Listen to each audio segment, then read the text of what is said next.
My aim today is to open a space for thoughtful discussion, especially around inclusive participation and the role of women in water, energy, and food. Nexus governance. And you see the title of my presentation is Strengthening Resource Governance and Management through Inclusive Participation in the Water, Food, Energy Nexus. Initially, I hadn't planned to have a big presentation, but when I participate in different sessions in 2 days later and see the challenges and the problem and the limitation that we go, this is the chance that I want to share them with you. This is maybe I couldn't come to the Nigeria. Maybe this is the first time. I ask you, give me this opportunity to share my experiences with you and let me be patient about the aspect I want to share with you. But I need to get from moderator and other panel sessions and delegates. Are you okay? 10 minutes. 5 minutes is better, maybe. Because I speak slowly. Because of this, it may take time. Do you know? Okay. At first, I want to ask some question. How many people are involved in governance sector? Would you please raise your hands? In government sector. How many people? Please raise up. Would you please somebody count? Is it possible? I want to get some analysis, okay? I'm a professor in university and training is my skill. I want to teach you some kind of analytic. Do you know? When we face the problem. At first, I want to know how many people is here. Engineer Esther asked, one people please count, and how many people from the government?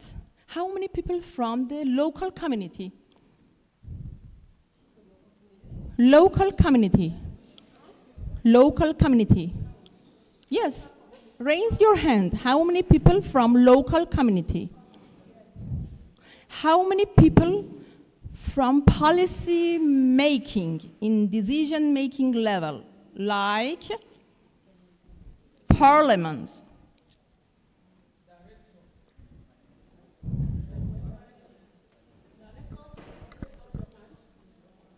Okay.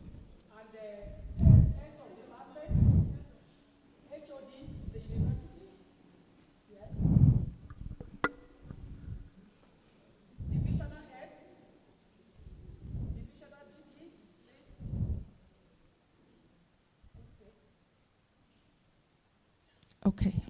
Is there any people from parliaments? Okay, and from where are other people? What's the affiliation of the other people?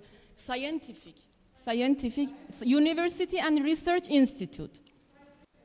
Private sector. Okay, very good. Private sector, company? Yeah. Okay, would you please raise your hand, private sector? Because I want to find the biggest capacity that you have, that women involved. Maybe you are the representative as private sector, not as a CEO or chairperson or something like that.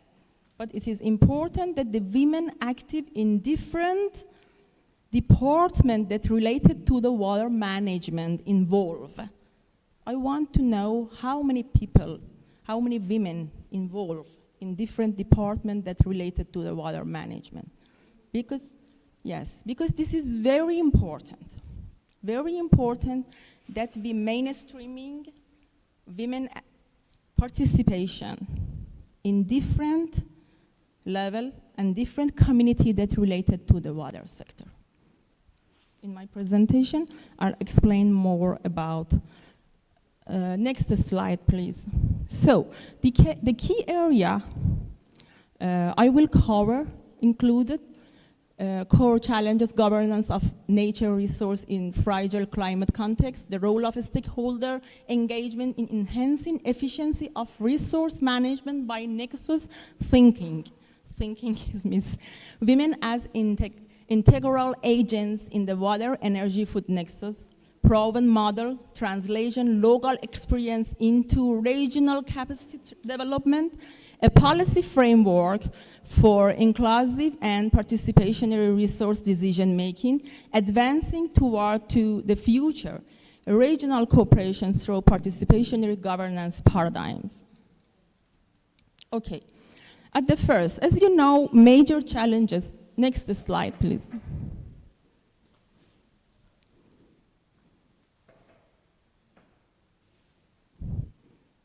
Sir, next slide, yes. This slide shows the main challenges that the water sector, not only water sector, but food and energy sector faces. You see environmental stress, water scarcity, urbanization, food security, demand and resource imbalance, energy security, water conflicts, climate change, social tension, and water rights. Okay? And over the past decades, many have ascribed the growing challenges in water resources to crisis of governance. This is the OECD report, the Organization for Economic Cooperation and Development. This is the biggest institution that works in water governance and management. Okay? This is the confirmed by the comprehension of the physical and technical limitation on the approaches of water resource management, as well as the importance of institutional and political factors in shaping water-related policies and determining the way in which these policies are implemented. In other words, the sustainable and reliable management and use of water, particularly in country overall demands outside supply, is as much about water governance, power relations, and resolving conflicts of water tenors as it's about understanding and monitoring what is going on between the rain clouds and the water users. I want to sensitive you about the demand manager, not only consume manager. This is the big challenges. The country wants to start to develop irrigated agriculture, okay, and wants to develop industry or develop welfare and anything. Do you know? When we supply water in each places, we increase the demand in different aspects. Not only for drinking, not only for food, maybe industry, maybe new activity started. And when we get the water to the people or to the community or the private sector or the industry or any place that you didn't get it back. This is the biggest challenges that many countries faced, okay? And this is the very, very important time for your country. Very, very important time because in the world we have many, many success and failure experiences about the don't think circle. Don't think nexus thinking, just linear. Just want to supply water from this field or from this state. Do you know? I want to encourage you to think when we want to allocate it, 1 liter of water. Maybe you don't have any water scarcity limitation. But when I share the experiences that the world have, you think more and more, specifically because the women are so active in irrigated agriculture and private sector. This is very important. Okay. Rethinking water governance in resource concentrate, environmental, across the water, food, and energy security. We have same challenges in developing country. It's not related just to Africa or Nigeria. Any developing country has this problem. Rapid urbanization, climate, industrial, institutional fragmentation, growing demand for food and energy. When you started to develop irrigated agriculture, the energy started to, the demand for energy start. You think maybe you create the energy and electricity, but hydropower them. But it's not sufficient. You have many sunny days. You need work on renewable energy. Okay? I ask you to consider all aspects and all things you need for managing better the water, for get more productivity from your field. Not just to produce food for Nigeria, but for the world. You have water, you have land, you have the people who wants to develop and wants to empower. I promise you, if you try to have big thinking and try to have big master plan about and have a vision and try to create a rules and guidelines that's flexible and many aspects that is not sufficient for this session, okay? You could to have all things simultaneously together.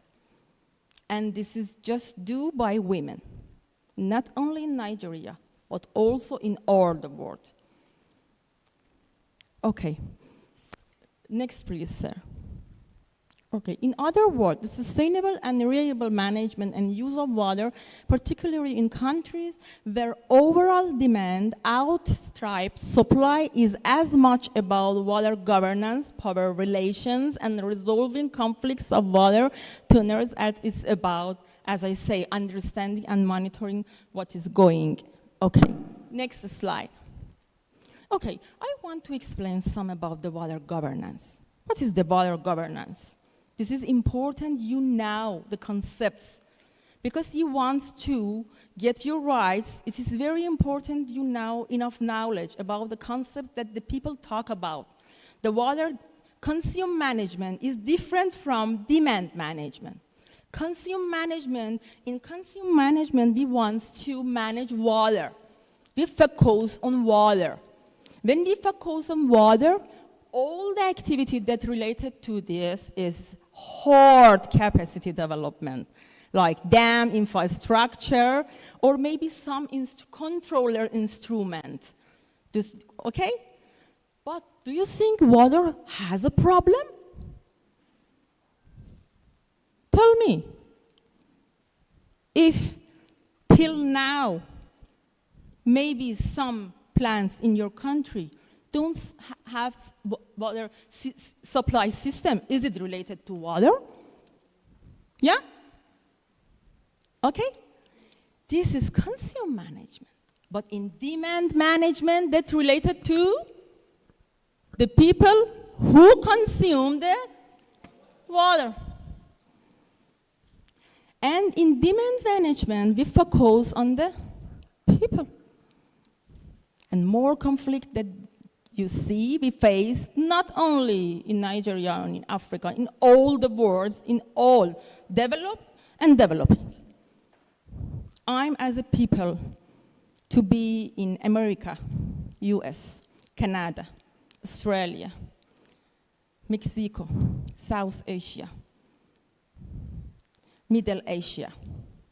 Do you know? Many countries. And I try to understand the main challenges that the water sector faced. This is the final concept that the world received about the challenges that the world faced. Do you know? And you are very, very good in good point. Everything is ready for you. Every experience is ready for you. Just need to active. Research and university institutions. By private sector. Private sector needs to empower themselves by innovative approach. And the government leader should be intelligence. Do you know? Because the hands for the governments is private sector, especially the consulting manager. The consulting manager prefer to solve the problem by construction. I work. Do you know?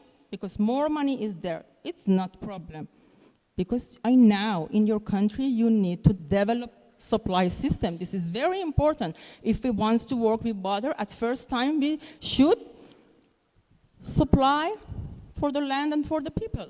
This is the first step. Okay?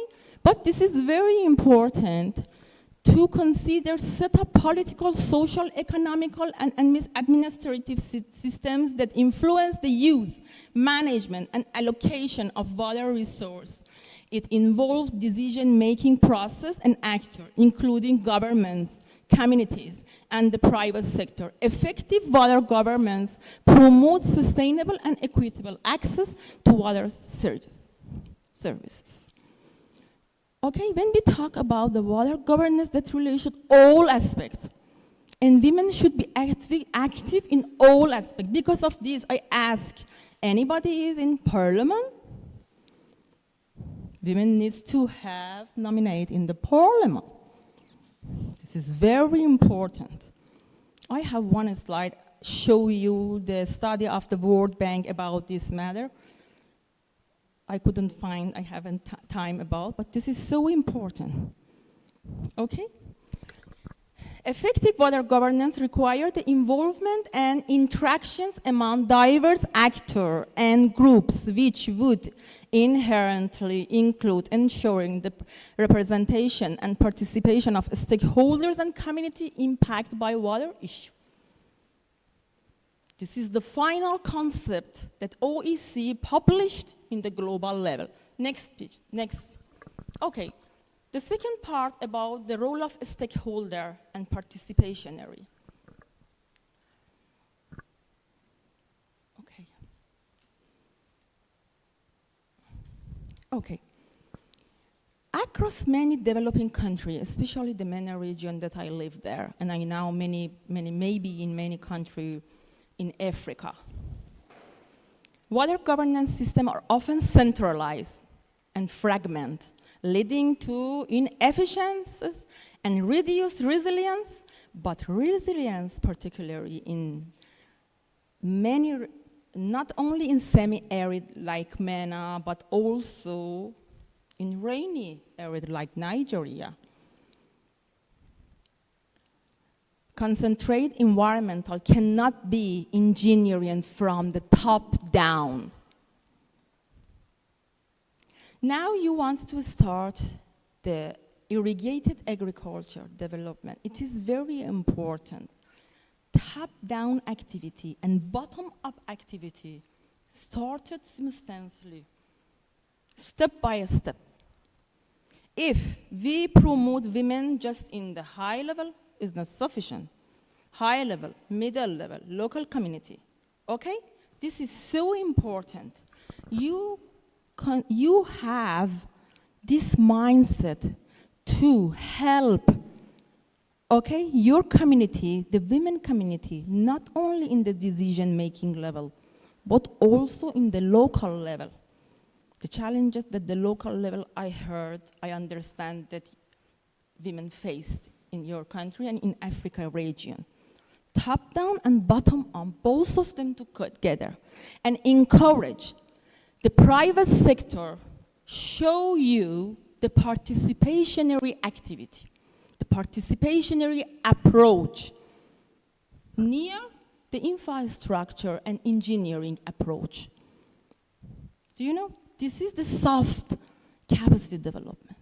You need to start it. Soft capacity development and hard capacity development near together. If we started to develop infrastructure but don't empower the society, many countries in many regions do this. Rural development is not sufficient. Rural transformation. In transformation, we exchange knowledge, skills, and open the mindset and the thinking develop. Do you know? This is not sufficient. You supply water for the land.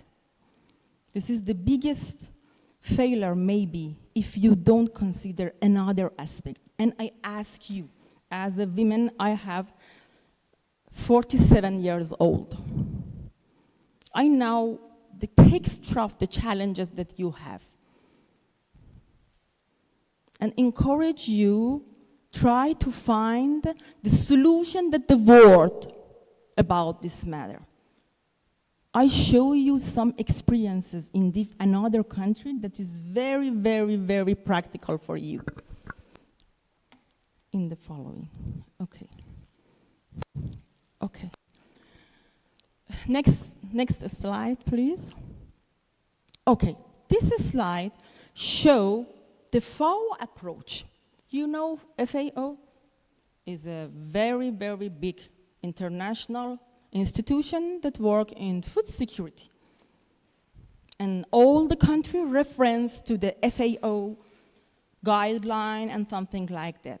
I encourage to go to the FAO site and try to read and study the new statement and new guideline and new approach and new thinking. All of them free for you. All of them.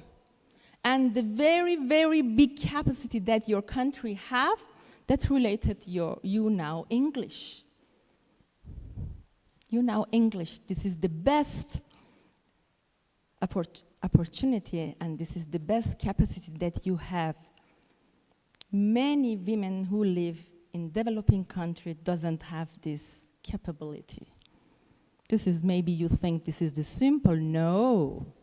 Without maybe any educated and without any training, you could read all international documents and experiences from international donors like IMI, like FAO, like GWP, like World Bank, and ICID. I work in ICID platform, and for this, I want to explain about this matter. Okay, women's as Sir, would you please next, but more slide, please.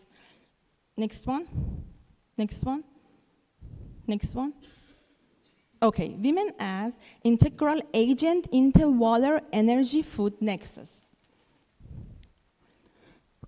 Okay, I want to share some statistical to you about the women activity.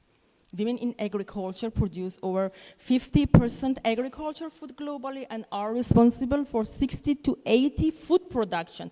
In most developing countries, make 52 of the agriculture workforce play a role in food production.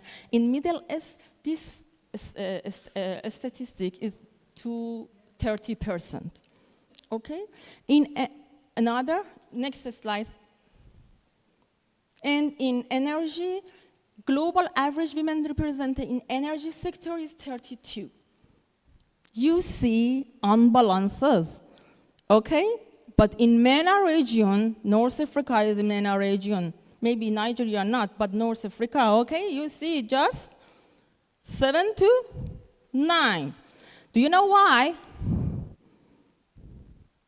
Who can Answer this question because in MENA region, the economy of oil and gas and the economy of energy so active.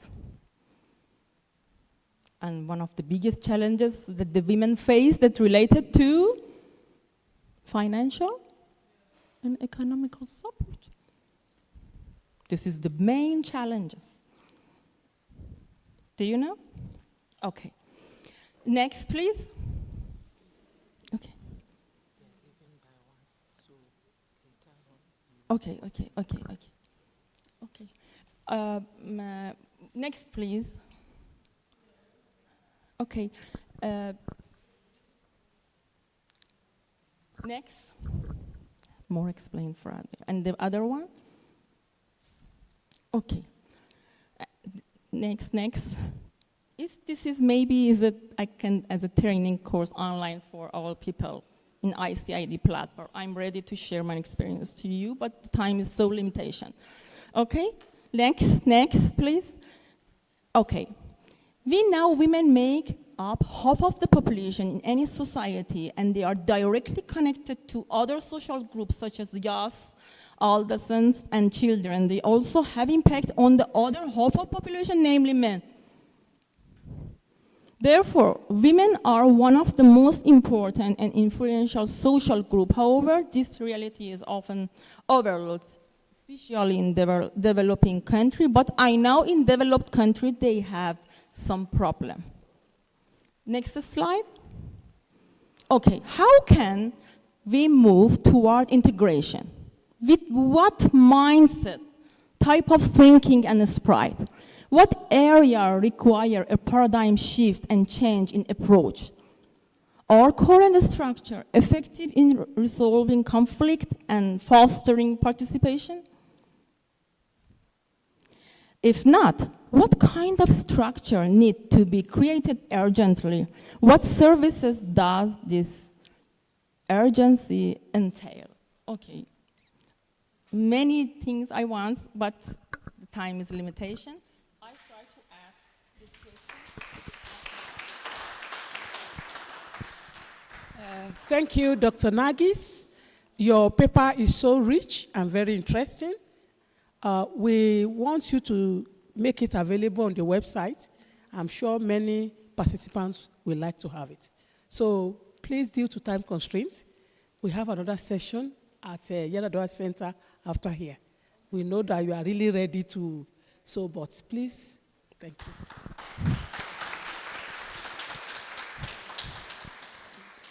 Thank you, Ma. Maybe after the panelists, you can ask her a question or we call her back so that we can interact, those of us that will be around. Permit me to welcome the president of ICID. He came in while she was giving her lecture. Dr. Marcos, he's here with us. You are welcome, sir. This afternoon, I'm going to be the moderator of this program.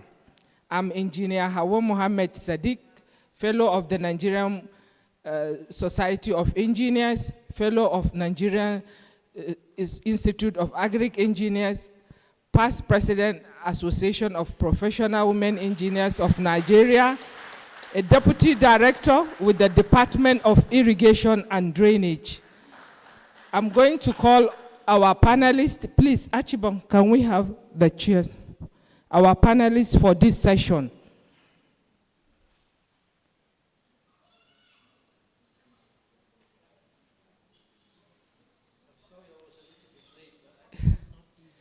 Yeah, I know. You're welcome. Thank you.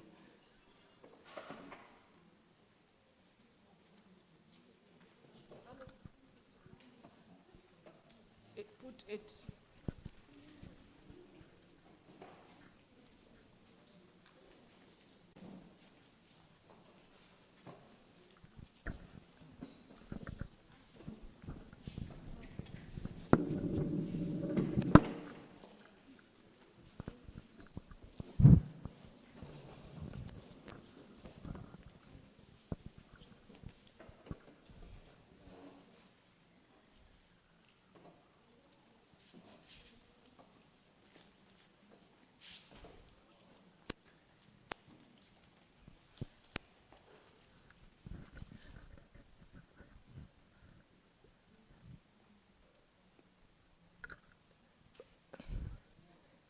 The chairman, ma, I want to, you are one of the panelists. The chairperson, NINSID, Director, Irrigation and Drainage.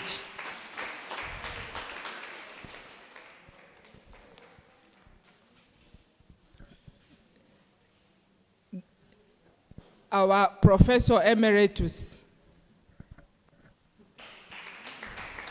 Professor Hajarat Adeyeye, our Queen. You're welcome, ma. Peggy Mecham, please, can we have you? President, WNL. Dr. Nagis Zoharabi.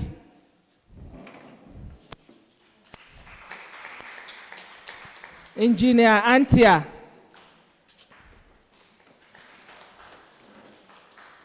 Madam, my big sister, Madam Florence Oyakiromi.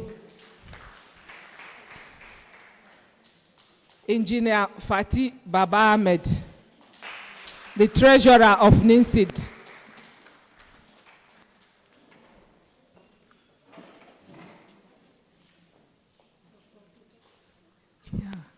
Dr. Funke Kofi, Director of Research and Development from IMI.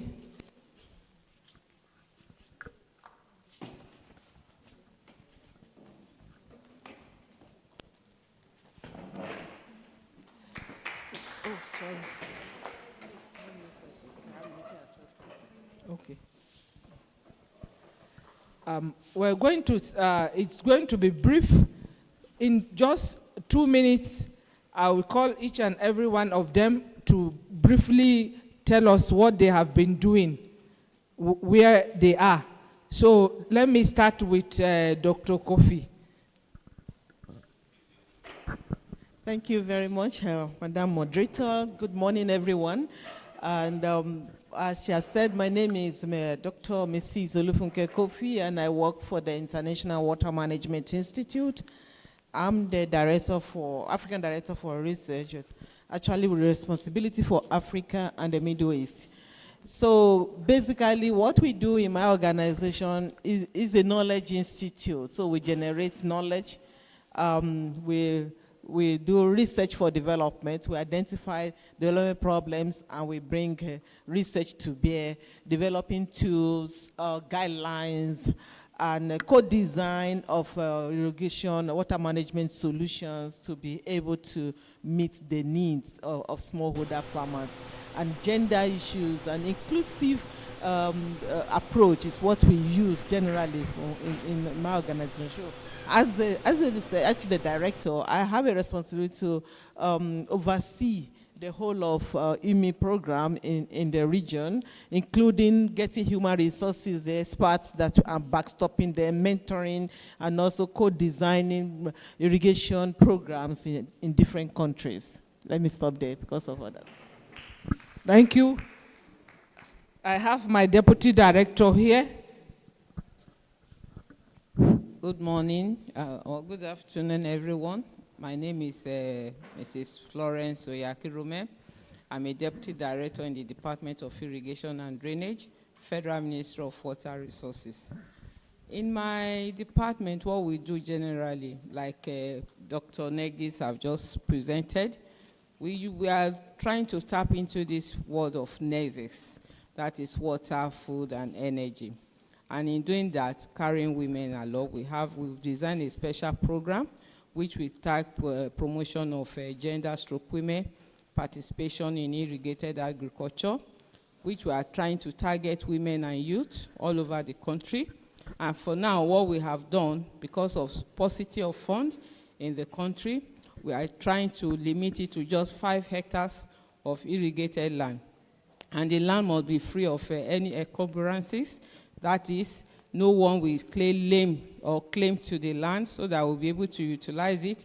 And we know that in irrigated agriculture in Nigeria for now, apart from few women in the north, most women are not carried along. So particularly we are using this program or this project to target women all over the country. And now we have the project currently domiciled in a few states. We've not taken it round. We have one in Gombe, Adamawa, Kebbi, Edo State, Osun, Ogun State. Then we are trying to get one in FCT, which the VC of Federal University of Abuja has given us a land in there. We've not visited, but we are going to visit it. But what we are trying to do is to get youth, especially graduates, off the street, even non-graduates off the street, so that they can till the land and produce crops. Like I've had dialogue with some of the senators, I told them, instead of giving this palliative of a bike, bicycle, sewing machine, that they, as you are moving, they are selling it off. Provide land, get community land, make it available. Let us come and put irrigation facilities. By the time we put irrigation facilities, youth will be off the street. And women we have producing ugu, producing okra during dry season, cropping up to 4 times in a year. And you find out that when you empower women, you have empowered the nation. And there's this slogan we are saying now that when you have water, without water, there's no food. When you don't have food, there's no life. And when there's no life, there's no nation. So with water, we can move this country forward. With water, we can move the nation forward. And with water, we can move the continent forward. And we need to start empowering women and youth for the sustainability of the country and the continent. Thank you very much. Thank you. Our third panelist. Thank you very much. Good day, everybody.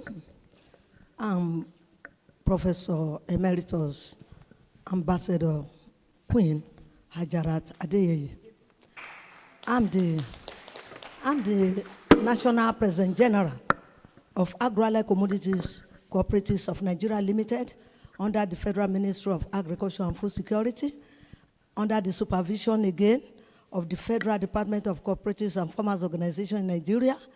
Also, I'm the Group Managing Director of Agro-Allied Commodities and Service Producers Nigeria Limited, under the Presidency of the Federal Republic of Nigeria. They partner with us. And also, the International Chairman of Global Mechanized Farmers Initiative of Nigeria. I'm a researcher, I'm a farmer, I'm a community leader. So I've been carrying along women since 1999 in my program. And I'm happy today that we are moving fine. We are going greater, and we will go greatest. Reason is that the federal government, they have adhered to my yearnings that women and youth should be carried along, especially now that we are partnering with the water irrigation sector of Nigeria. We know that 75% of human body also is made up of water, and the 75% of the whole world is made of water. So water is very important. We don't want to be going to seasonal farming again, because Nigeria, the country of ours, you know that it lies between the equator and the Tropic of Cancer, and also we are very near the Gulf of Guinea, and also we are at the right hand side of us is the Cameroon, the left outside the Dahomian Benin Republic, and these people, Nigeria is the most populous country in Africa, and that is why we are making it compulsory for the government to involve the women to make you be enhanced financially, be enhanced in training capacity, and also we are fighting for your cause. And I thank the renewable agenda, the Renew Hope agenda of President Bola Tinubu. They are recognizing us in all spheres, and I know that we will field the Nigeria, the most populous country in Africa, and we are going to field the whole world, and that is poverty eradication through Operation Produce More and use Nigeria home-made goods. You are welcome to this particular panel. Thank you, Professor Emeritus. We appreciate you, my director, Ma. Good morning, all. I really am happy today to have special dignitaries among us. I won't want to talk immediately without recognizing my mentor in person of Engineer Ebele Okeke, fellow Nigerian Society of Engineers. She's also OON and CFR. She's the first lady civil engineer in Nigeria, and we are very proud of her. She's the pioneering leader, the leader of the Association of the Professional Women Engineers of Nigeria, Abuja chapter. When I came to work in the ministry in early 90s, I met her in the Federal Ministry of Water Resources. I grew close to her. Then that's what our name was before the sanitation was recently added. I became close to her, and it was through her that I got to know about ICID for the very first time. And ICID means International Commission on Irrigation and Drainage. So through that, I was able to get closer to ICID. And here today, I'm also very happy and delighted to have my president in person of Dr. Marcus around, all the way from Italy, with our headquarters in India. Permit me to welcome again Dr. Marcus, the president of ICID. That's the global body of our irrigation and drainage team.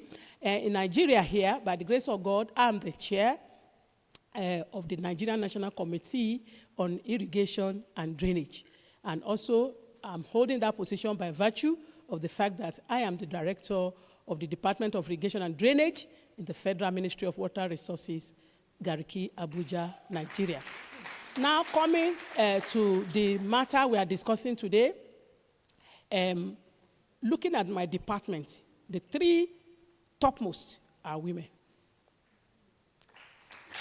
Let that clap be very loud.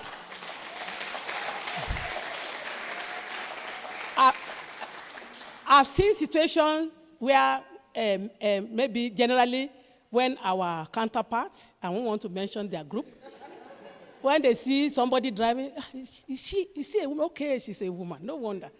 No, I am so proud to work with these iron ladies. The first one is this lady here that just spoke with you, Madam Florence Oyahirome, who has just spoken. She's a deputy director. And the next one is Engineer Awad Sadiq, a great woman. The two of them are very great, and I'm very proud to work with them. They know that the work we do in the department is not a mean work. We don't have time for closing. And sometimes, you know, we have to come very early, and we still take work to do at home. But permit me, the lady by my left is the next one. Okay? A lady. Another deputy director in the same department. She is the communication specialist with the Transforming Irrigation Management in Nigeria. And by extension, recently, they have also been cleared by the World Bank as on the same position to anchor the communication specialist for sustainable power and irrigation for Nigeria. So you can see 4 women. We are really doing well, and I'm happy to work with them. I don't have any complaint. They do their work as expected. But I won't want to take our time today, because I told her that we want to have women coming from the field to share their experience. We are not saying we don't have challenges, and by the grace of God, the challenges we have, we are able to overcome from time to time. So when she speaks, because I want to give that time to her so that I won't talk much, she will also do a video clips. Or are we having a second round? Yes, we are having a second round. Okay. Brief. Okay. Thank you. Okay. Good morning, everyone. I would like to stand on the existing protocols. My director spoke a bit about me. I am Engineer Antia Uda Uchediku.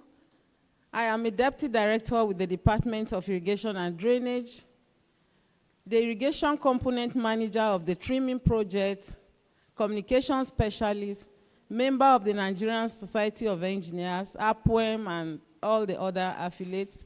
I am also an arbitrator. I work presently with the department and also the trimming project. I'd like to speak a bit about the trimming project before the next section. Okay. Okay, thank you. You're all welcome. My name is Peggy Macher, and I'm Vice President of WNL Development Solutions. We are the consultants that were on the trimmings project for Cano River Irrigation Scheme, as well as Hadeja Valley Irrigation Scheme. And I am very happy to see my people here. Thank you.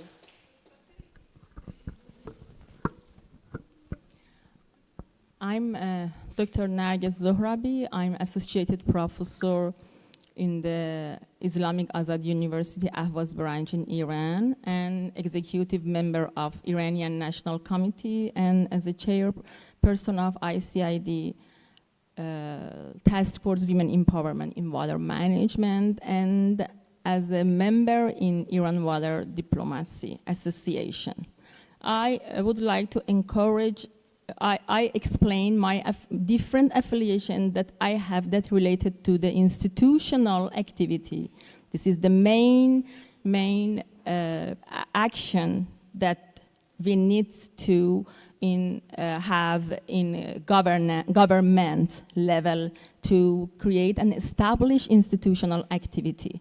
And one of the biggest institutional activity is this task force that affiliated to the ICID, and I'm honored that we have 3 members from Nigeria CID, Engineer Esther, Engineer Florence, and Engineer Hawa in our task force.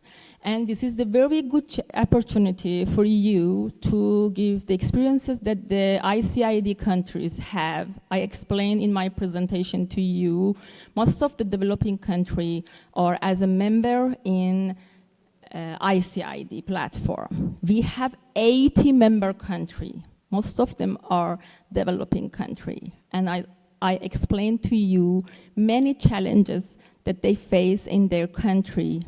You can find the successful and the failure. Do you know? And because this is very important. And I encourage Nigeria CID to establish a task force or a task team, a task force in the national level, and in each state or maybe in each river basin to establish a task team to follow the task force vision and mission. The vision of this task force to empower and enhance the role of women in decision-making layer. Because we believe when women comes to decision-making layer, not only water better management, but socio-economic equity and welfare develop in different area. And this is the very big task that the world received till now. Thank you so much. Good morning, everyone. My name is Engineer Fatima Baba Ahmed. I am an agricultural engineer with the Department of Irrigation and Drainage. I am an irrigation expert. And in order to achieve the Renew Hope agenda, the Irrigate Nigerian project, under the Renew Hope agenda of the present administration, I'm involved in managing sub-irrigation projects, one of which is the Adani irrigation project in Enugu State. And there's one also, Dukulade irrigation project in Kwara State, and some other irrigation projects. We, in the Department of Irrigation and Drainage, we align with the Renew Hope agenda of the Mr. President in achieving the Irrigate Nigerian project under the Renew Hope agenda of Mr. President. Thank you so much. Thank you. My first question in just 2 minutes goes to Dr. Funke. You have been in the research department and you have done a lot. Can you share your success examples of women-led agriculture using the innovation, financing, and also models or technologies to tell us what you have done to empower those of us that are into irrigated agriculture business or entrepreneurs. Thank you. Okay, thank you very much. I want to look at irrigated agriculture beyond technologies. It's not just about technology. Irrigated agriculture is a complete system that starts with water resources management to crop production to post-harvest. Why are we doing irrigation? It's because we want to produce irrigated, we want to have irrigated produce, particularly where water is challenging or during dry season, all around, anything that has to do with outside rain-fed irrigated.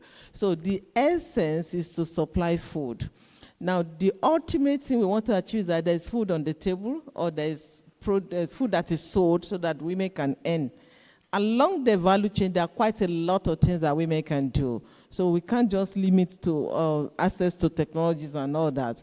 So I think for us from the research organization where we work, our research is very transdisciplinary. I mean, we're looking at different sectors. We don't just pick one thing. So when we take irrigation, we look at the people, the actors. Who are these irrigators that we're talking about? A lot of them are women. And we are not just talking about irrigation in schemes. In fact, most of our women in Africa, they are involved in irrigation outside scheme or maybe associated to schemes. The irrigation where we have most women are not in the schemes. They are outside the schemes, or maybe they are drawing, as we have seen in the case of trimmings, now many smallholders drawing water, in those schemes. Many of the women they have very small plots. They are just micro plots. They are not the very big. So I don't know your limit of 5 hectares, whether you are talking about women that are growing up to that 5 hectares, because then that will exclude women. Our women are not necessarily having big hectares. If you find women that are having irrigated farms that are very big hectares, they are very few, maybe 0.000 whatever. So what I'm trying to say is that we need to look at the whole value chain of irrigated agriculture. From input supply, irrigation equipment and everything to the specific crops, mostly women are involved in vegetables or maybe some cereals. And we look at those different vegetables and cereals and everything to the production itself, to the post-production processes of irrigated produce. So if we have done some work where we looked at the peri-urban areas, for example, and how women are working and using all forms of water, whether it is groundwater or reusing wastewater and all that, and how they are able to grow and earn more money than people that are in rain-fed production system, because they grow, they have access to water, and they grow for about 6, 7, 8 croppings of lettuce, in a year. They earn a lot of money. So I want us to broaden our perspective beyond just technologies and to look at what they are doing. Just give 1 or 2 examples of how, through our research, we are enabling women to have more access. In some countries where we work, we see that financial institutions or people that are providing solar equipment to farmers or to communities, they run away from farmers because they feel that farmers will not be able to pay. But here we have to deploy our scientific tools to help them understand the categories of women, of farmers, including women, and then help them to develop specific packages that can meet the demand of a woman farmer, a woman-headed family household, for example. We did that in Ghana, where with the private sector, they had to customize financial solutions and supply of irrigation equipment to women so that they can have better access. That's a typical example. We also developed tools. We have tools that have been developed that scheme managers can use. There's one we call a gender and learning tool, GLITS. They can use to actually assess, evaluate their decisions to ensure that women are included, they are not excluded, and they take care of women access to the water there. So in terms of access, in terms of participation in governance, and my sister there talked a lot about governance in her presentation, and in terms of even sharing the benefits that come out of irrigation system, we support with knowledge materials, with training, capacity development, and exposure, awareness, to people to know what is suiting for a woman's condition and a situation, so that they can be very effective in those irrigation systems. But then we work with policymakers too, and like I mentioned, NGOs, private sector, to support the women participation in irrigation system. Thank you. Thank you. Madam, you are an expert in this. So,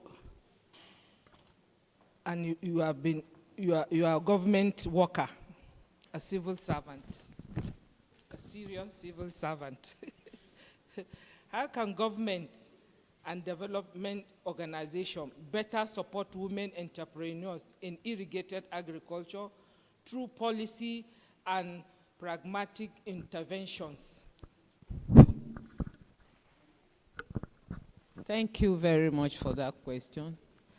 When I think of, or I take the one we are doing, the micro irrigation, which we are targeting women and youth, you find out that government policies and programs can come very, very handy for us, especially when we sell this project to government.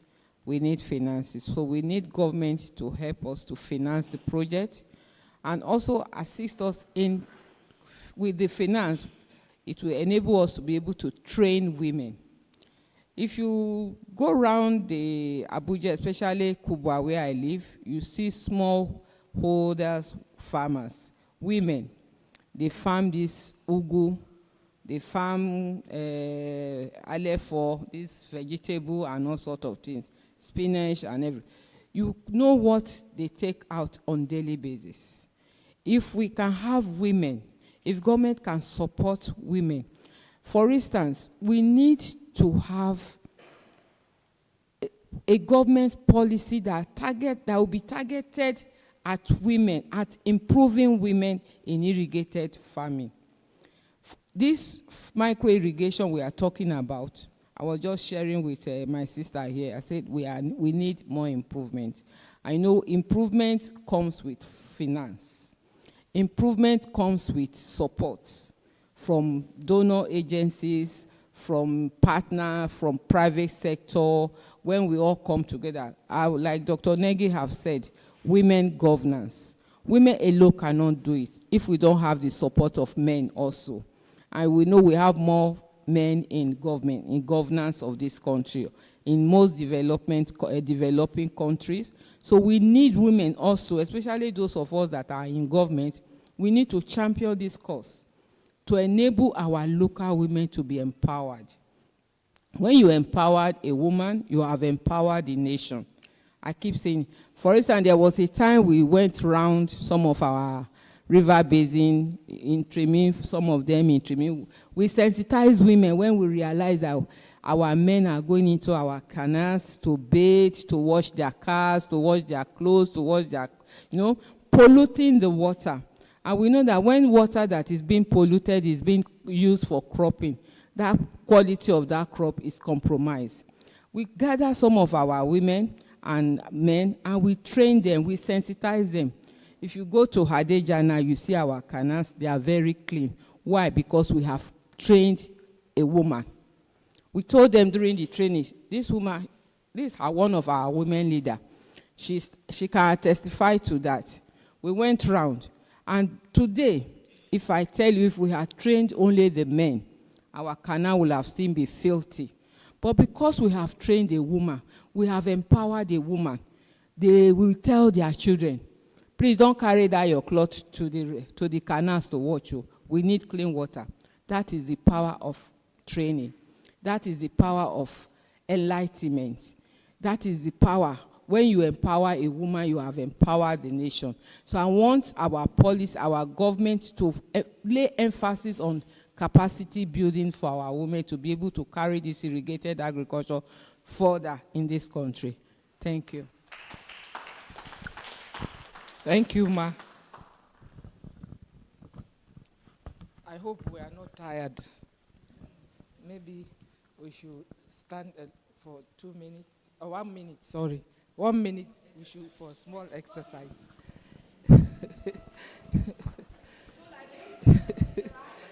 Yeah. Maybe they will want to ask questions. It's one.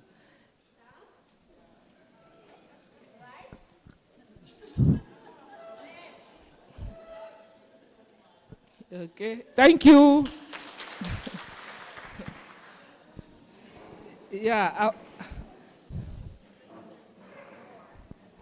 My Queen Mother, Ma, this goes to you.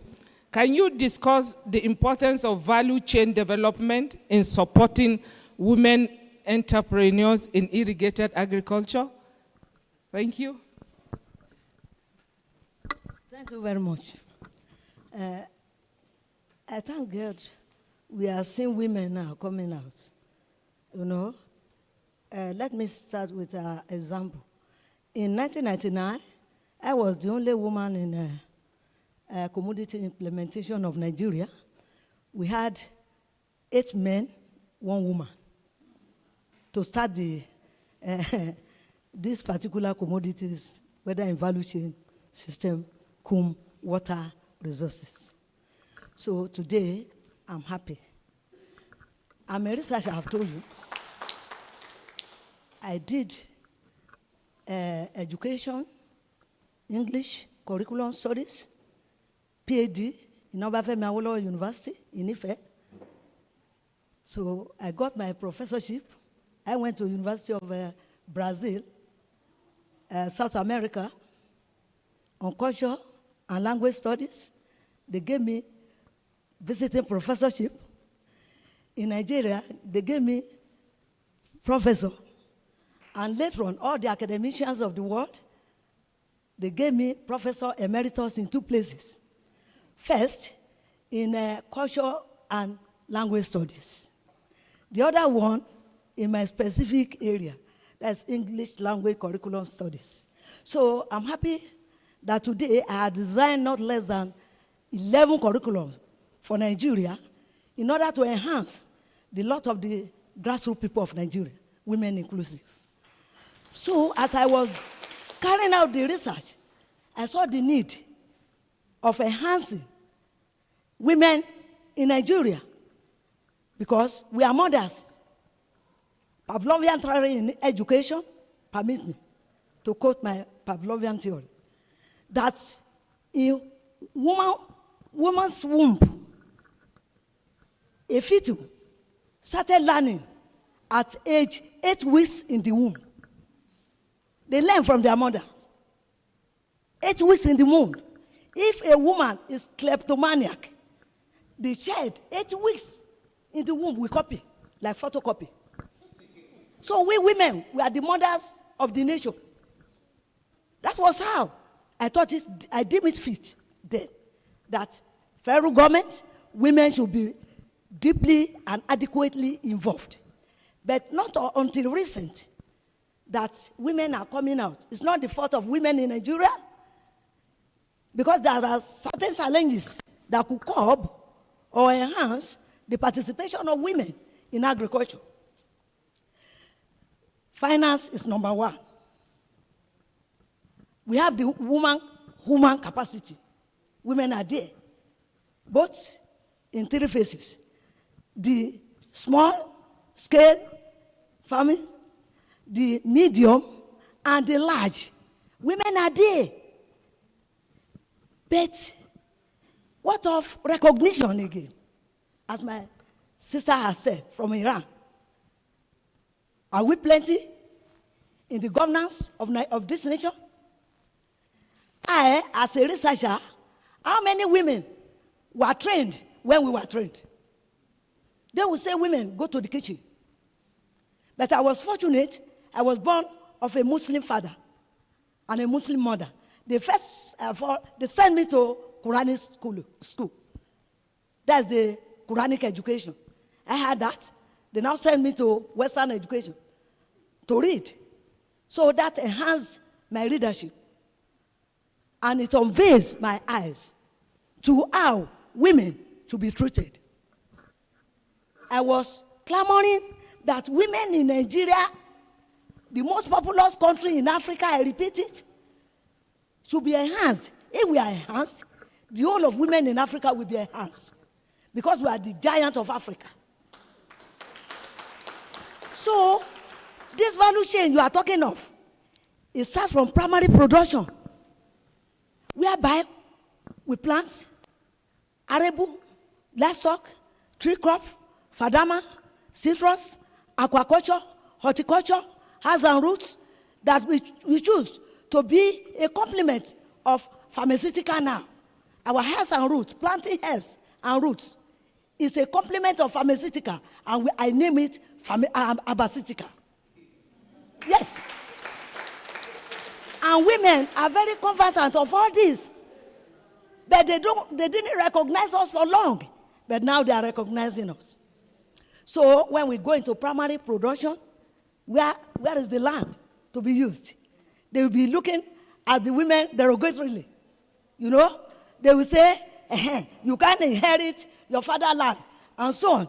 Even if your husband, you are married, they will say, after the widowhood, they will say, well, you don't have access to the land of our children or of our sons. All those things are hampering us. But see me, I'm a woman, but because of my father's belief, who was a king, he said both men and women should be treated alike. That's why you see me in my father's crown now. I've been wearing my father's crown for the last 36 years. I've been on the throne. Yes. He's a community leader. I'm a community leader. A king. And I knew I went to marry a king. If I would leave this particular community for my husband's community, they might have robbed my father's throne. So I now said, all my the siblings of my father's lineage should start scrambling for the crown. That's my father's crown. So because they permanent my own crown, and they gave me the scepter of rulership, whereby I can be using in my own community.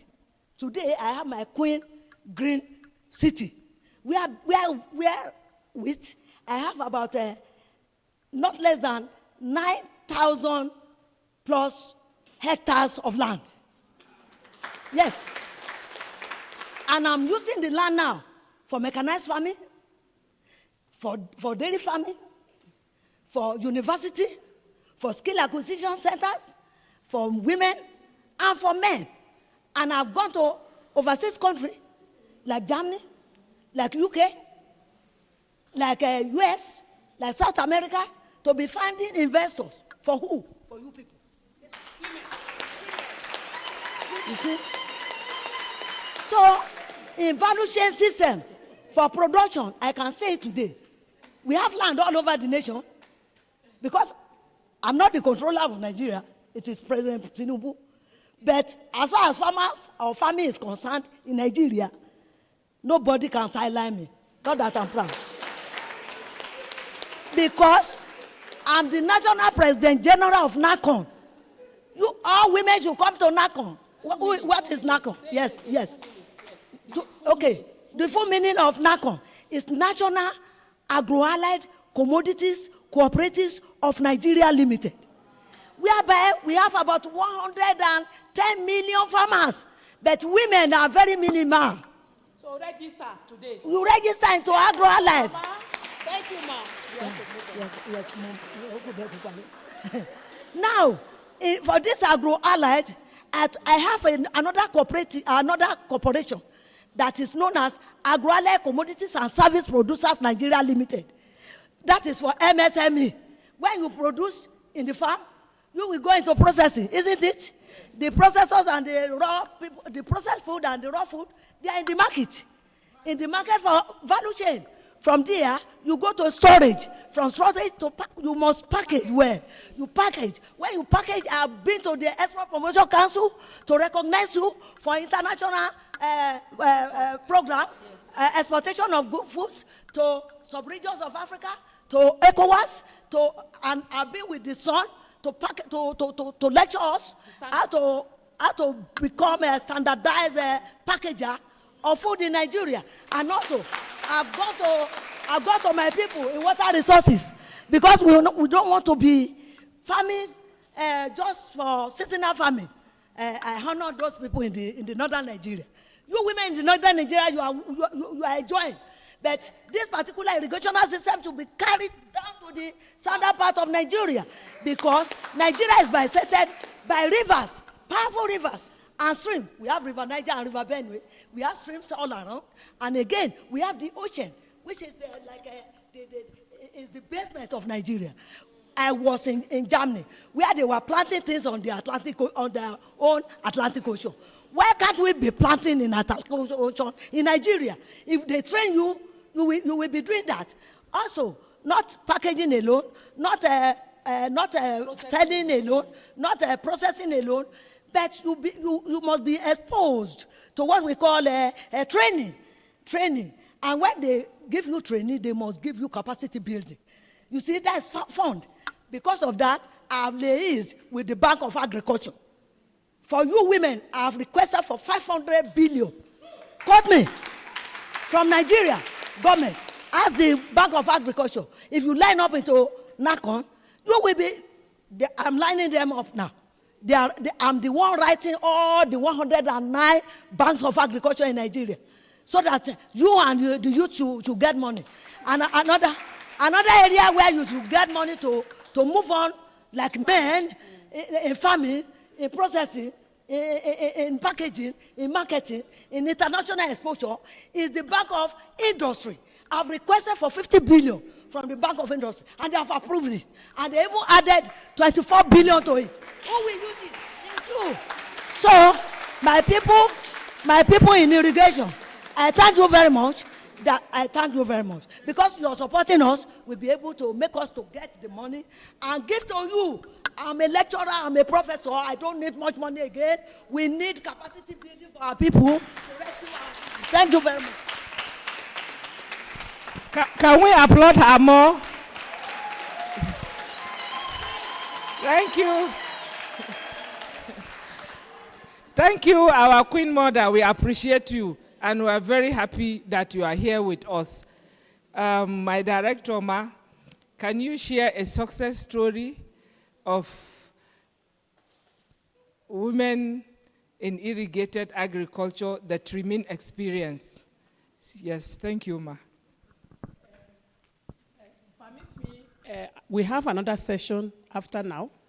The next session will be starting by what time? So I will make it brief. The trimming project is one of the projects of the ministry under the Department of Irrigation and Drainage, and they have been able to work on some projects, namely, or let me mention a few of them: Kano River Irrigation Project, Dadinkowa Irrigation Project, Bakalori Irrigation Project, Adija Valley Irrigation Project. And on these projects, we have some women that are also very active. Not only that they have their own farmlands, but they are also doing greatly, whereby, their economic life have changed. In fact, I'm so delighted. About a few years ago, myself and engineer Antia, we were invited by the US government that we should bring on board some women farmers that have practical experience. So, and that time we submitted some names, and they were invited for interview. One of them is here, Aja Shuera from Sokoto, Antashi. Thank you. Yes. Yes. So she will have gone with us, but protocols of visa and all what have you, we were able to make her a presentation, and we showcased it in Washington, D.C. live. And then the other lady, she's the chair lady for women in the Apex WUA. WUA is Water Users Association. One of the things that we have also done in the department is to take Water Users Association sensitization workshop to not less than 4 regions of the country. We have done in the Southwest, we have done in the North Central, We have done in the southeast, and we have done in the south-south. And all these workshops is regarding sensitization on strengthening and establishment of Water Users Association. So Engineer Antia is here. She will show a short video, and then they will also make comments on their experience in farming, their challenges, and how they have overcome. So that's how I will hang my own, so that we save time. And peradventure, three other ladies will also talk. Maybe we give them 1 minute. Then she will come with the video. And then after the video, the women will talk. And then we get set to round up so that we can meet up with the next session. Thank you. But before we want to have a picture. Okay. Because she has Dr. Funketo is going out. Can we have... President, please, after us.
Okay, over to you, Antia. You continue with the video slide. Are they going to talk? Yes. But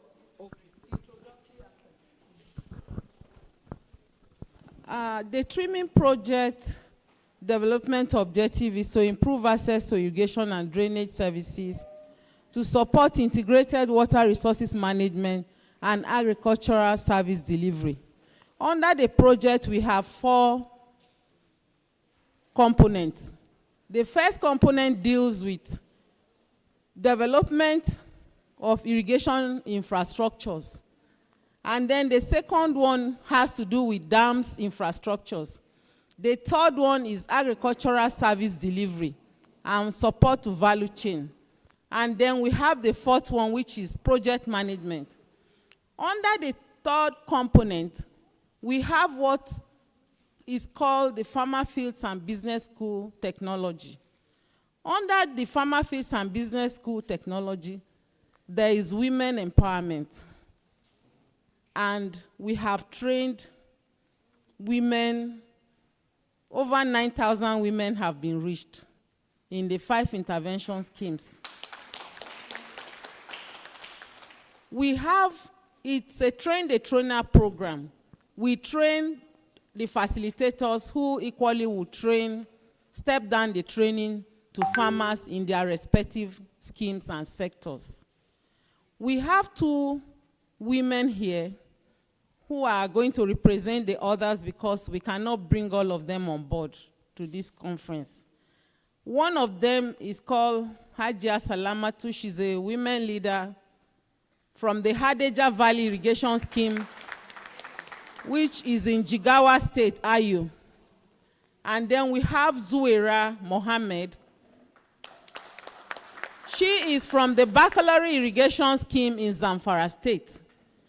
I've worked with these women for over 14 years. We started by building their capacities.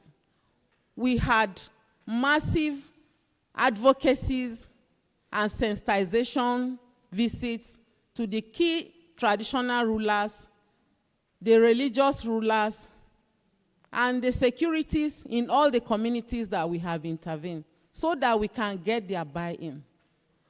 Because you know, in the northern part of Nigeria, you cannot just dive into a community that you want to bring out the women to be part of what you're doing.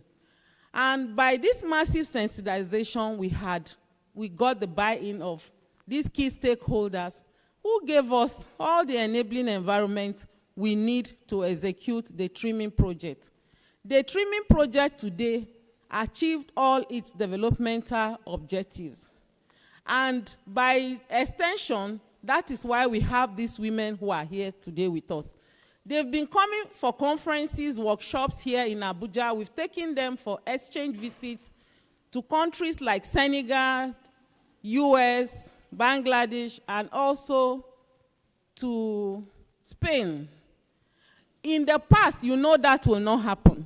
So it's a great achievement for them to come out. They are not with their husbands together today, but they trust that they are safe in our hands and they are here. So it's an achievement. One of the achievements also is that operation and maintenance of these schemes have been handed over through a delegation of authority by the then Minister of Water Resources to the RBDAs and the water users. Now, the water users own the project. They now manage the feed channels that take water directly to their fields and the drainages around their field. And the project is supporting them with cascading grant for this maintenance until the project exits and they take over. So we are going to show the video of some of the women from other schemes who are not here with us today. After the video, we can take a brief from the women about how they started before the intervention of trimming project. With the intervention of trimming project, how have they, accepted the new technology? What are their benefits and their challenges? It's going to be very brief. Thank you.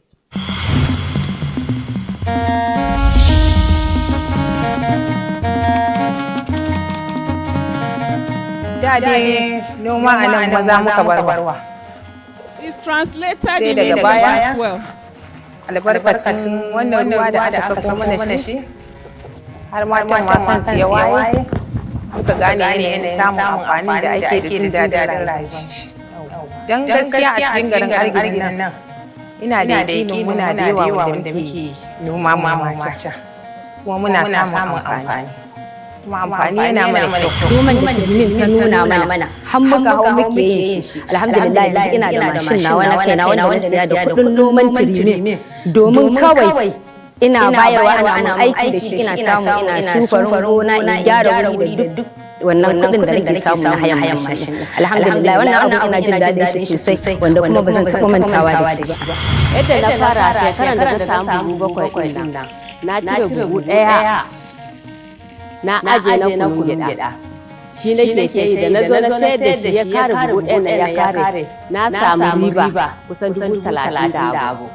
To riban nan ban aje shi haka ba, sai na ɗauka na siyo kaji na bitinari. Na zo na yi kiwon su guda 25. Na kashe kuɗi ya kai 50,000 amma abin da na samu 100 da abu. To kaga na samu riba ma anya kasuwa na ya gudu. A cikin shi na sake cirewa na sayi akuya.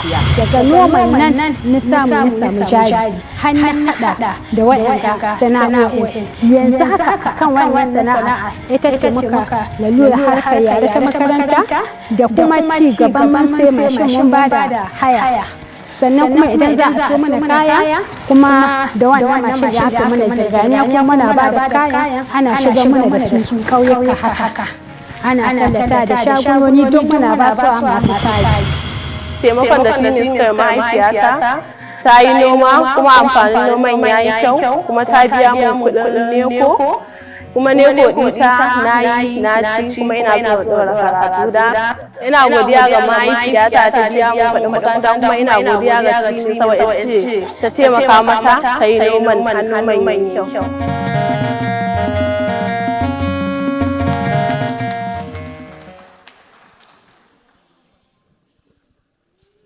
So this is just a very short video, not to take much of your time, about some of the interventions in the different schemes. So we'd like to take Salamatu.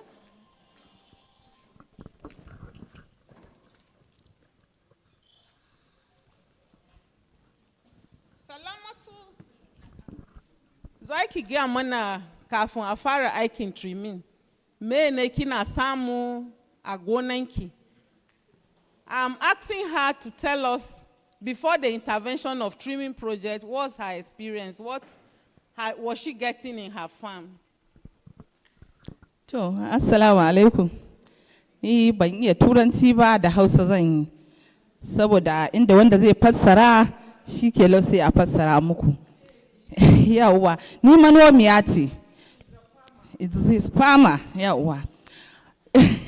Ina lokacin kafin turimin ta zo ta noman da muke yi a gaskiya kawai bai wadace mu gyara gidanmu ba barantana mu ciyar da iyalanmu. Lokacin da turimin ta zo ta da sai muka ɗauki kamar ba taimakon mu ta zo yi ba. A hankali wannan injiniya antiya tana zuwa ta koya mana ta wayar mana da kai sai muka ga noman wannan nasu ai yafi wanda muke yi da suka zo suka gyara mana kanat ɗinmu shike lau ba sai alheri ya zo mana ba. Yanzu dalilin turimin na yi gida na wani dutse na zo ni na saya wa 'ya'yana makaranta mai tsada Khadija University. Alhamdulillahi abinda za mu ce wa turimin sai godiya. Mun gode.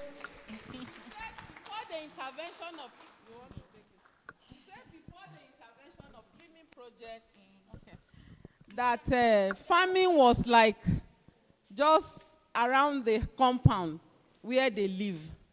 But now with the intervention of trimming project, her capacity is being built. They have a lot of knowledge on new technologies. She's able to build her own house. She has her children trained in the university. And to also add, because she was able to train her daughter, one of the daughters is a special advisor to the Jigawa State governor's wife. So she said it's been a great experience with the intervention of trimming project. So Zuwaira Zaki Gamana. أعوذ بالله من الشيطان الرجيم بسم الله الرحمن الرحيم السلام عليكم sunana Zuwaira Mohammed Baccalaureate Irrigation Ske Ciao ni manomiya ce a manoma Baccalaureate to alhamdulillahi muna wa Allah godiya domin idan Allah ya taimake ka to ka ƙara yi mashi godiya. Abin da muke ciki ga harkar noma muna noma ne a wannan lokaci na to ga mana dai manoma.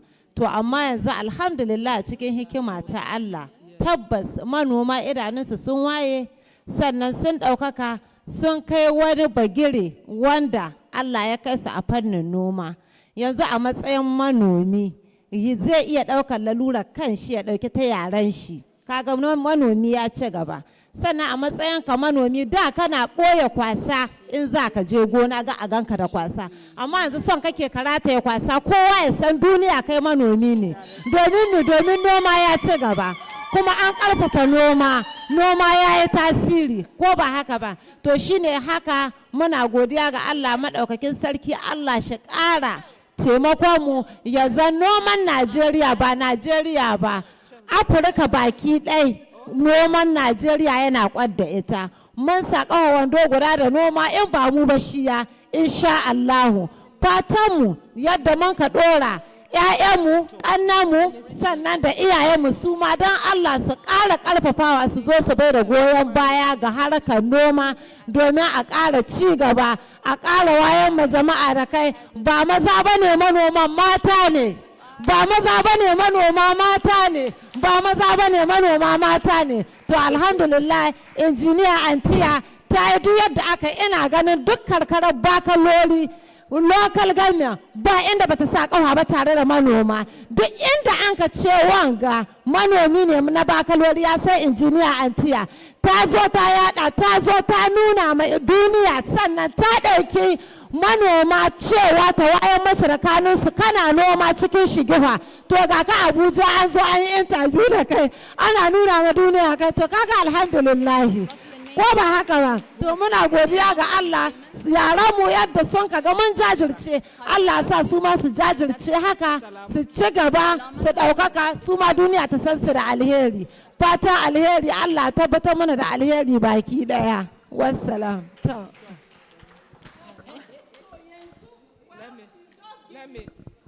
Appreciation, she's excited. She said we have improved, we have changed their status, their livelihood is being changed, they are living a better life. In fact, that they are here today, the whole world is watching them. The memory that can never be forgotten. You didn't even say it. She said, men are no more farmers. It's women that are farmers. That is women that are farmers. So she appreciates Engineer Antia. The Antia have gone into their creeks in their village that they know her very well. So she has empowered them. And today they are happily, yes, her name is Zoera. Tell us,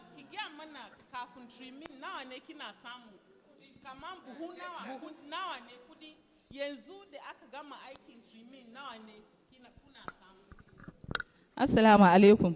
Kafin zuwan tirimin, a gaskiya idan na yi noma bai fita buhu bakwai ba. Buhu bakwai din nan to wallahi kudinsa kankani ake samu. Ba zai ishe ka ka wadatar kanka ka wadatar yaranka ba. Amma yanzu zuwan tirimin tunda in ka noma shinkafar ka ai wani aika.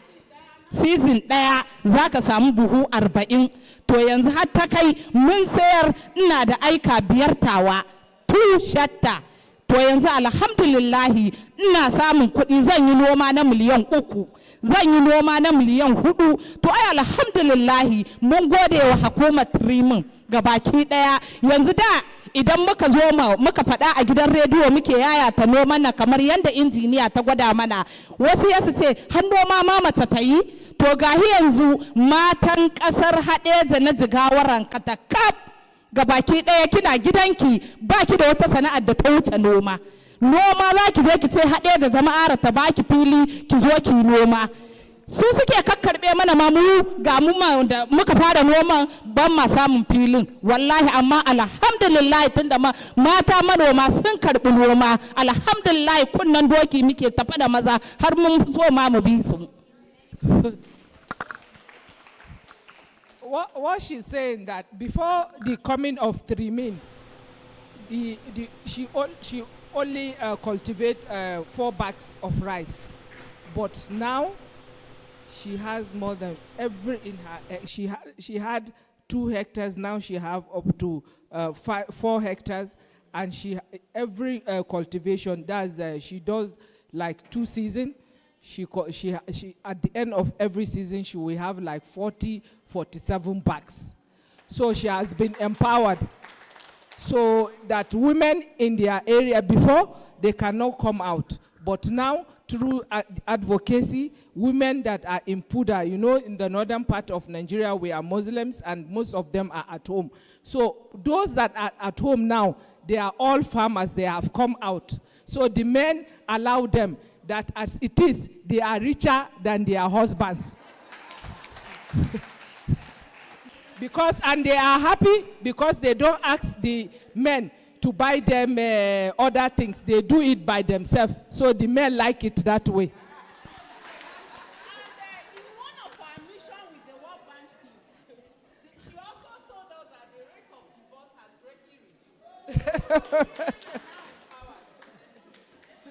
Salam.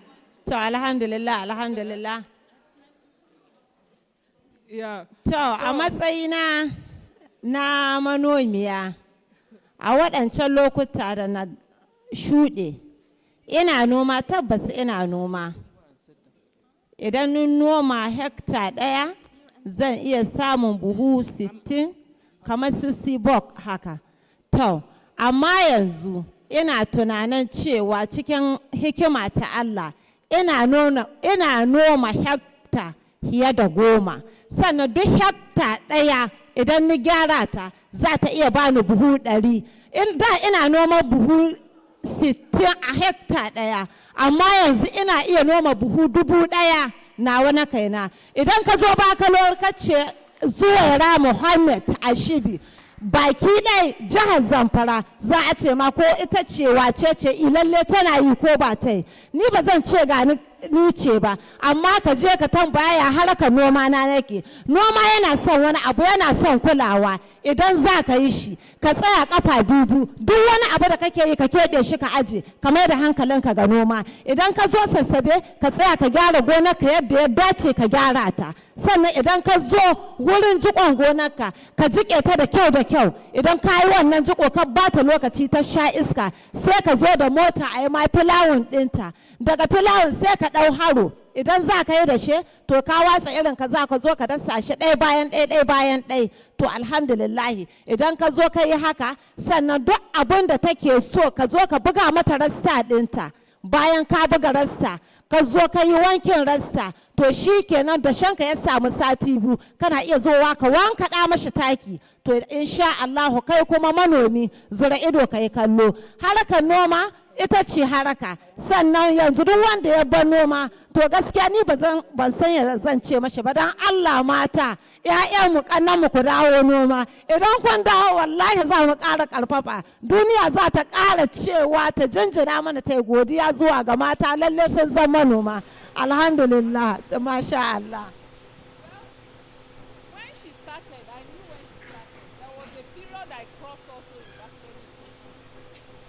That period she cropped and got 60 bags. That was during the design and planning stage of the trimming project. Then she got 60 bags. But now she has over 5 farms scattered. And in one season, she gets up to 100 bags. In one season. No, she said 1,000. 1,000 ahead now. I'm not current with her. You can continue. Yes, she said 1,000. While she was talking, she was trying to different stages of processes, farm management. So they are already been empowered, they are educated, they know different stages of crop cultivation. So they are very happy. And lastly, she said in their states, that's where she comes from, Zamfara state. That Zamfara, that the moment you go, you call her name, they know her. She's a big woman farmer. She also mentioned that our youth should go into farming. Yes. Does any of them look like farmers? In the past, we see farmers as dirty people, isn't it? Yes. But can you believe that they are farmers from the rural areas? So Today they make millions of naira from one season, and they crop up to 3 seasons because of the rehabilitation. Yes. Thank you. They have taken. Da ba mu da kyakkyawan sanin daurawa, amma yanzu da ba mu kai mu shigo cikin ku ba ma, amma yanzu ba za ku iya kyamar mu ba. Muna da dan zanin da za mu saka saboda noma ne ya bamu. Alhamdulillah. Do you what she's saying that before she cannot even come out, talk less of even mixing with Abuja women. That she don't even have clothes to wear, that they are hiding. But now they are competing because farming is a livelihood and they are happy doing it. Hello. Yes, where bari ya tambaye ku. Okay, hello. Hello? Okay. Yes. Okay.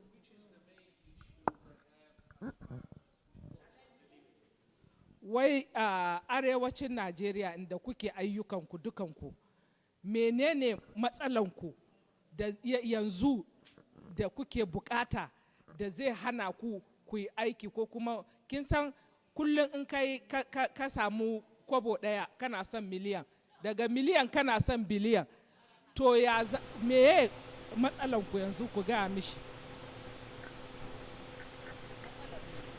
Mata manoma muna son taki a kawo shi a sauke mana saukinsa ba yi tsada da yawa ba, kuma su akwai kankanan manoma suna so a ba su jari, kuma hallau da wasu kankanan manoman wanda filin gona ya mana kaɗan wanda haɗe zama ara za ta ba su. Muna so wannan a taimaka wa mu mata. Challenges. President, sir, they are saying that their challenges is fertilizer. Fertilizer input, farming input is very, yes, it's very expensive. Very, very expensive, that there are a lot of smaller holder farmers that they don't have money to buy fertilizer. That one too is an issue. The second issue is land. Land, yes, land. How to get land is an issue. Then na ƙarshe wanne ne ma? Taki, access to credit facility. They cannot go to the bank because the bank in Nigeria, the rate is very, very high. So they cannot go there. So with improved technology, we are assisting them. Because they don't, kuna da matsalar ruwa? That they don't have, with coming of trimming, because it has rehabilitated the canal, the irrigation infrastructure, and also the dam. So they don't have, there is no problem of water. Yes. Muna da ƙarin bayani a matsayin mu na manoma. Ito alhamdulillah Hajiya ta faɗi maganar taki. To kuma muna da ƙarancin motoci kamar taraktoci haka, waɗanda za su zo su yi mana filawun da haran wuri kamar gona haka. In don ruwa alhamdulillahi, sannan maganin feshi muna da buƙatar shi. Ka san shi manomi kamar yanzu da bakin ina noma buhu 60 na kai ga 1,000, to harsashe na in Allah ce in kai ga 10,000 na wani kaina shine bukata ta. To idan na zo ina da kayan aiki kamar a ce ina da tarakta haka wadda za ta zo ta yi man komi da na tashi, don wani lokaci abin da zai tsaye mana da aiki rashin kayan aiki, ko ba haka ba, ba mu da taraktoci waɗanda da mun so aiki a yi mana aiki sai mu tsaya sai ka jira an gama wannan kamin ka zo a yi ma. To su ma muna da buƙatar su, ko ba haka ba, muna da buƙatar taraktoci, sannan da shi taki, magana ruwa shi an wuce wannan matsala. Ruwa alhamdulillah ko bakin ƙofarka za ka ga ruwa in dai manomi kake, alhamdulillah. So President, what she's saying that in addition to what her colleague said, that their main problem is machinery, tractors, that they don't have, like tractors and insecticides, that they are ambitious, that since they can plow from 1 hectare to 10 hectares to more than that, so they envisage they want to be the larger farmers. So they need tractors, they need machinery. So it's not easy, it's expensive. So in their area, maybe one tractor before you finish this, that after they are ready with whatever they want to do. So before the tractor will come to their farm, it takes time. So it's an issue. And also insecticides. Yes, that is their problem. The streaming project also constructed Farmer Service Center, which is like a one-stop shop for all agricultural transactions with off-takers and the general public, as well as the farmers themselves. They have also supplied harvesters and other farm implements recently, which will be handed over to the Farmer Service Center, the managers of the management of the Farmer Service Center. So they can also access some of these facilities while we further look out for external support. Wai yanzu kun san trimin za ta tafi. So amma kun san an giggina Farm Service Center. Kuna zuwa meeting a wajen. Yawwa to za a bada traktoci da wasu kayan ayyuka. So za ku iya ku je wajen ku rika karba. So a yi muku. Maimakon da River Basin ne take baku. Kuma yawwa. So insha Allah abinda antiya ta ce a gaya muku kenan. Za mu abin nan wancan duk za mu yi magana ya kan saboda wasu ma suna so su yi magana. Yawwa ku yi haƙuri ku je ku zauna. Yes. Kuna da abin nan bari yana tambayan ku. Kuna da mataimaka? Kun san a mataimaka masu faɗarkar da ku kamar kuna ji ai kun sani akwai extension officers. Extension officers masu zuwa su yi muku training na abin nan. Yawwa kuna da shi? Amma isassu ne sun ishe ku?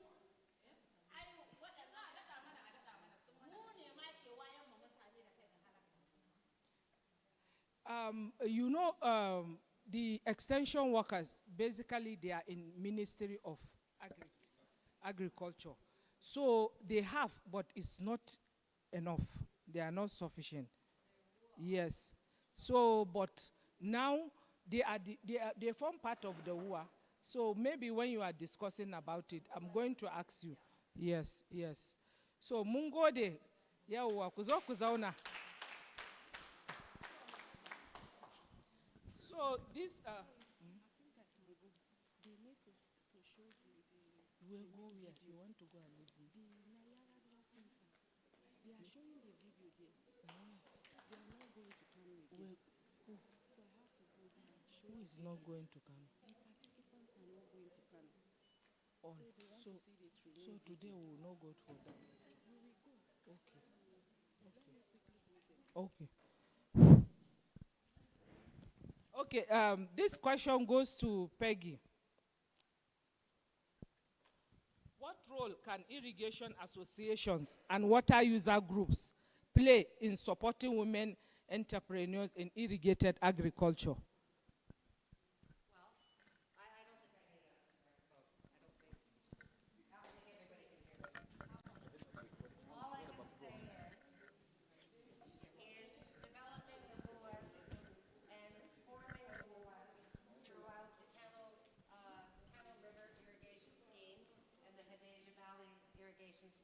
Which is where we worked. Oh, because of online. These two women are the prime example of the energy that the women have in these schemes. And I'm sure that the whole room felt their energy. And that was through the capacitation and the development of each WUA and their leadership skills.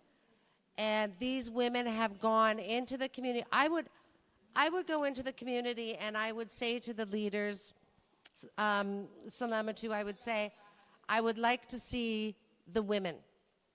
And like in a day, there were like 150 of them. And they would absolutely support in any way the capacitation, which is what we did a lot of. Our company would go into the WUAs and capacitate them, the male farmers and the female farmers. And when we first went in, we had very few female farmers coming out for any of the training sessions. And then we decided to split it up and have the men have their own and the women have their own. And once the women had their own, they opened up, they were eager to learn, they asked a ton of questions, and these women leaders in the WUAs, what the other female farmers can learn from these women is just astronomical. And I went back into the field in November and December, and I met with the women, and how far they had come was just so inspiring. And it was, yes, okay, we helped capacitate them, but what they did was they took that knowledge and they ran with it, and they shared it with all the other women. And I have always said that when you have women empowering women, there's no strength like that. And women empowering women, you can take women as far as you want. And these women in these WUAs are prime examples of this. And honestly, the capacitation, we started the project, or Trimming started the project. We carried on a little bit, but these women leaders and these other women in the WUAs have taken it so far, way further than I ever thought when I started this project. Thank you.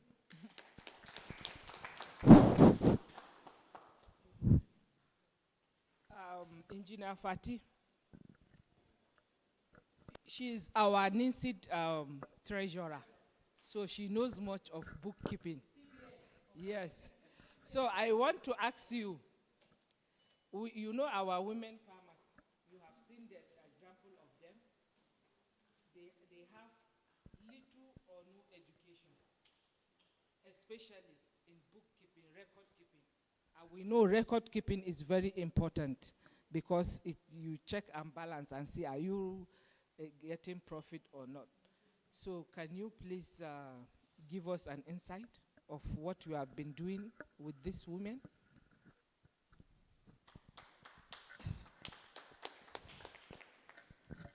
Thank you for that. As you have been told, I am the treasurer of the Nigerian National Committee on Irrigation and Drainage. And we all know that for the success of any business, you need to keep record. If you don't keep record, your business might not be successful, and we can't even talk about sustainability. As for irrigation, irrigated agriculture, you know it involves costs like fuel, like water, like labor. So you need to keep your record to track the input use. You need to keep your record to also manage the water efficiency. You need to keep your record to measure the farm productivity with respect as you grow in your businesses. As rightly said, most of our women, like the example they gave here, the women from the northern region, they are not literate. But I would say that they are literate somehow because they speak in Hausa. And most of the capacity building that was carried out by Trimming Irrigation Project, they have tools produced in Hausa language for the women. Some of the tools that can be used in record keeping, for the low tech, you can use just the book and the pen to take your daily recording. And if you want to go digital, you use your Excel sheet to go digital. And there are also mobile app to keep your record. There is this irrigation, agri keeper app. You can use that to keep your record. But for those, like I said, in the northern area, most of the training carried out was actually translated in Hausa. There are books written in Hausa language for them. And for them, you can use pictures. You can use pictures, you can use the voice note. Like most of the book produced for them, there are pictures there. So with this, we have been able to build, the capacity of the women by teaching them how to keep their record. Those in the house from the northern part, they were keeping their record. She told us here that when she started, she started with about just 4 bags of rice. She graduated to how many bags now per hectare? If she's not keeping record, we won't be able to know that. And we know that record keeping, for every business to be successful, you should be able to measure it, because what you don't measure, you cannot manage. You need to be able to measure whatever you are doing, whether it is in farming, irrigated agriculture, or any other thing. You have to be able to measure it, because like I said, what you don't measure, you won't be able to manage it. So I encourage all women here, if you have not been keeping your records before, you can start now. Just start small. You do weekly, you start maybe by weekly record keeping. You start small by keeping your records. Because that's why when you keep your record, you have their record keeping that will help you to boost your confidence. When you are looking for finances, you need to present good record. Your book must be kept properly to be able to even attract loan or grant from any organization. That is just to tell you how important it is for you to have a proper record of your activities on the farm. Thank you. Thank you so much. Thank you, Engineer Fatima. We appreciate you. Before I go on, I want to thank Dr. Nagis Zohrabi. You've been here with us since Monday, and you've seen what we have been doing. You have heard from our women, and through your presentation, we have seen what you are doing there. So in my own, I want to ask you to give us small history of this farming. What are the cultural barriers that women in irrigated agriculture face in Iran? Do we have any common that we're going to align, or any knowledge we're going to gain? Thank you. In Iran, women are not before so active. Okay. Yes, talk. In Iran, especially in the south, and the women doesn't active in agriculture, water management. And but in the north of the Iran, in rice plant, the women so active. And we started for, as I told you, consumption management. This is the biggest challenges I have to water sector, because in Iran we face water scarcity and needs demand management. Okay, we need to start to active women in different level. For social awareness,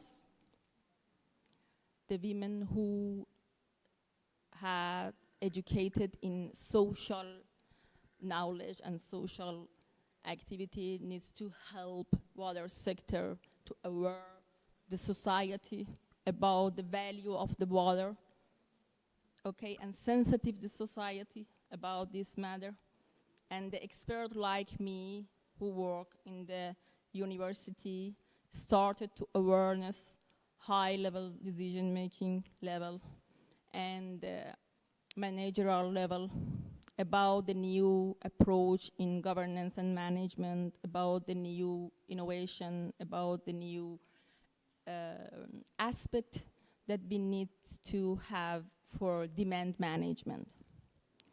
And because of this, the role of agriculture, women in agriculture water management is, I think in this time is low, but we started to negotiation between water resource management and agriculture water management by signing MOU between women department in Ministry of Energy and Ministry of Agriculture to active women for water consumption.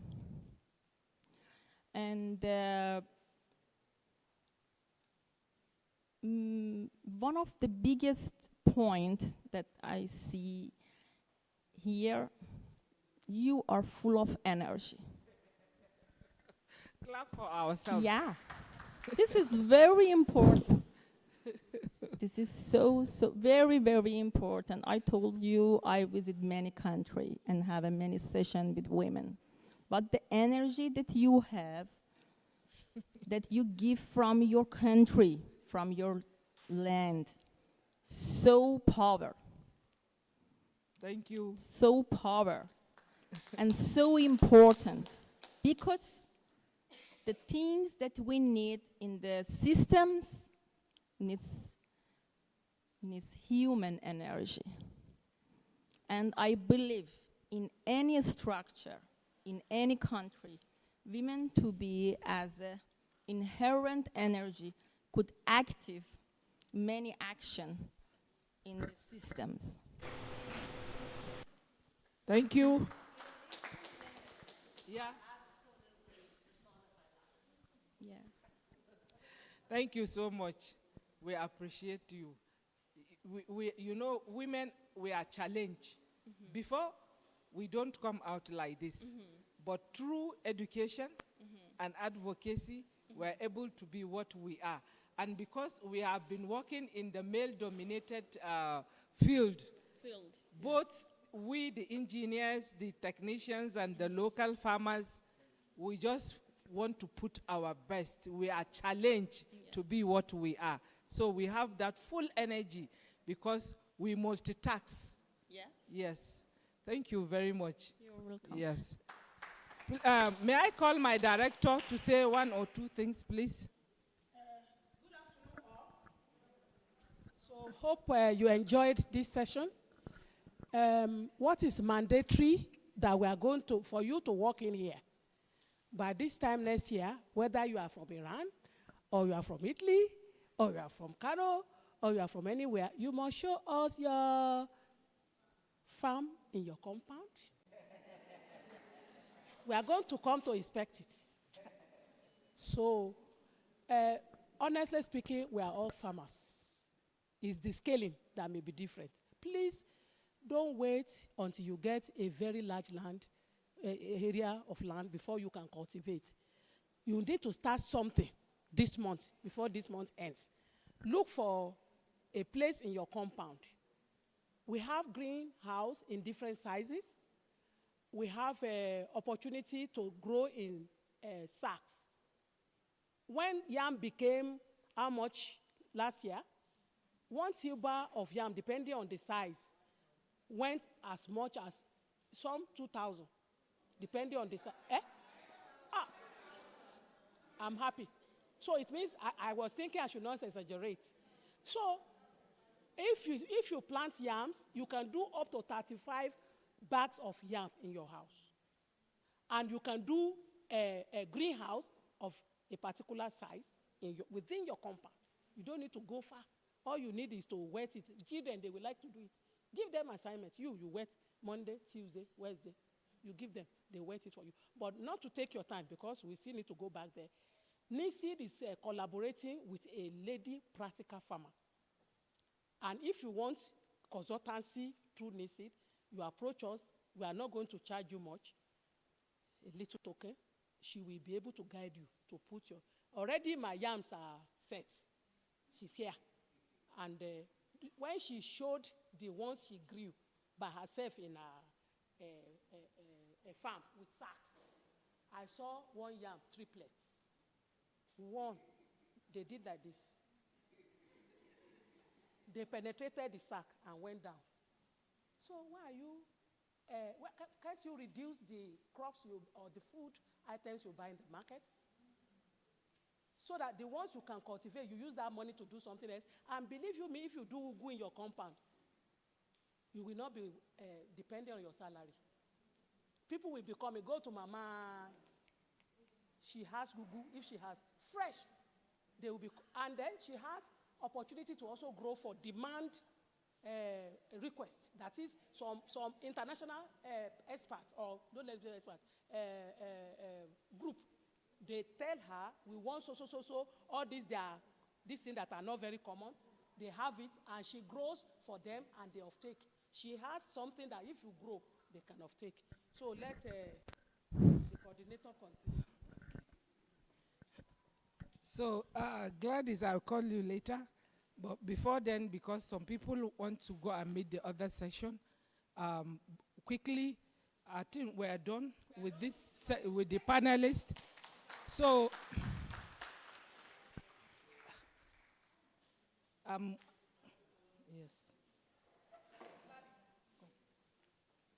Yeah. She said she wants to discuss with you.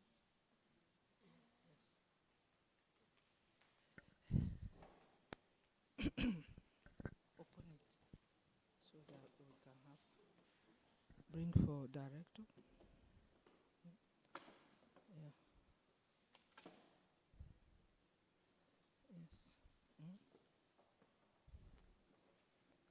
Yes. Please, can I have our president of the ICID,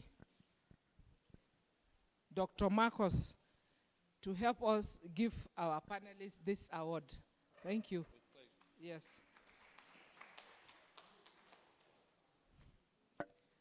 First on the list, my director, my mentor,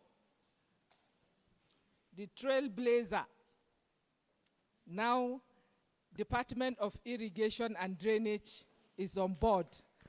I know so many departments will be jealous of us because we have attained that feat. So,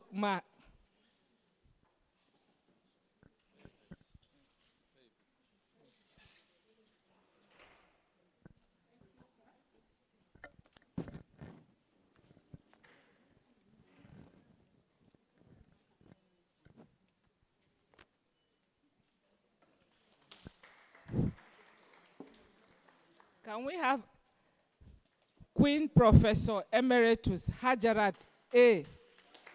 Adeyeye.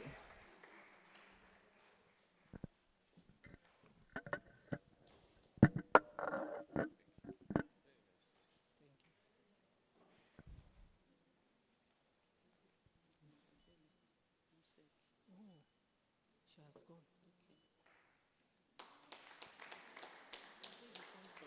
You want Peggy to Peggy?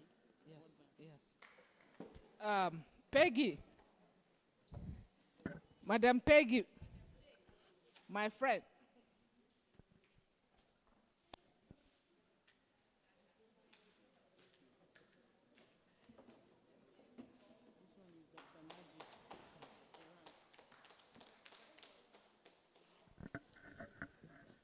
I have for Dr. Nargis Zohrabi.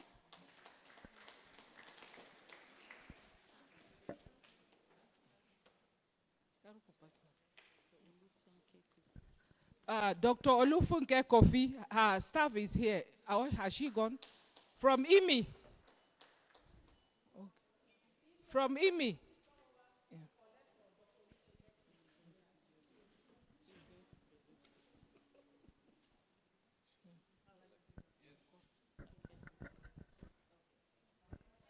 And the next award is for Engineer Hawa Mohammed Sadiq.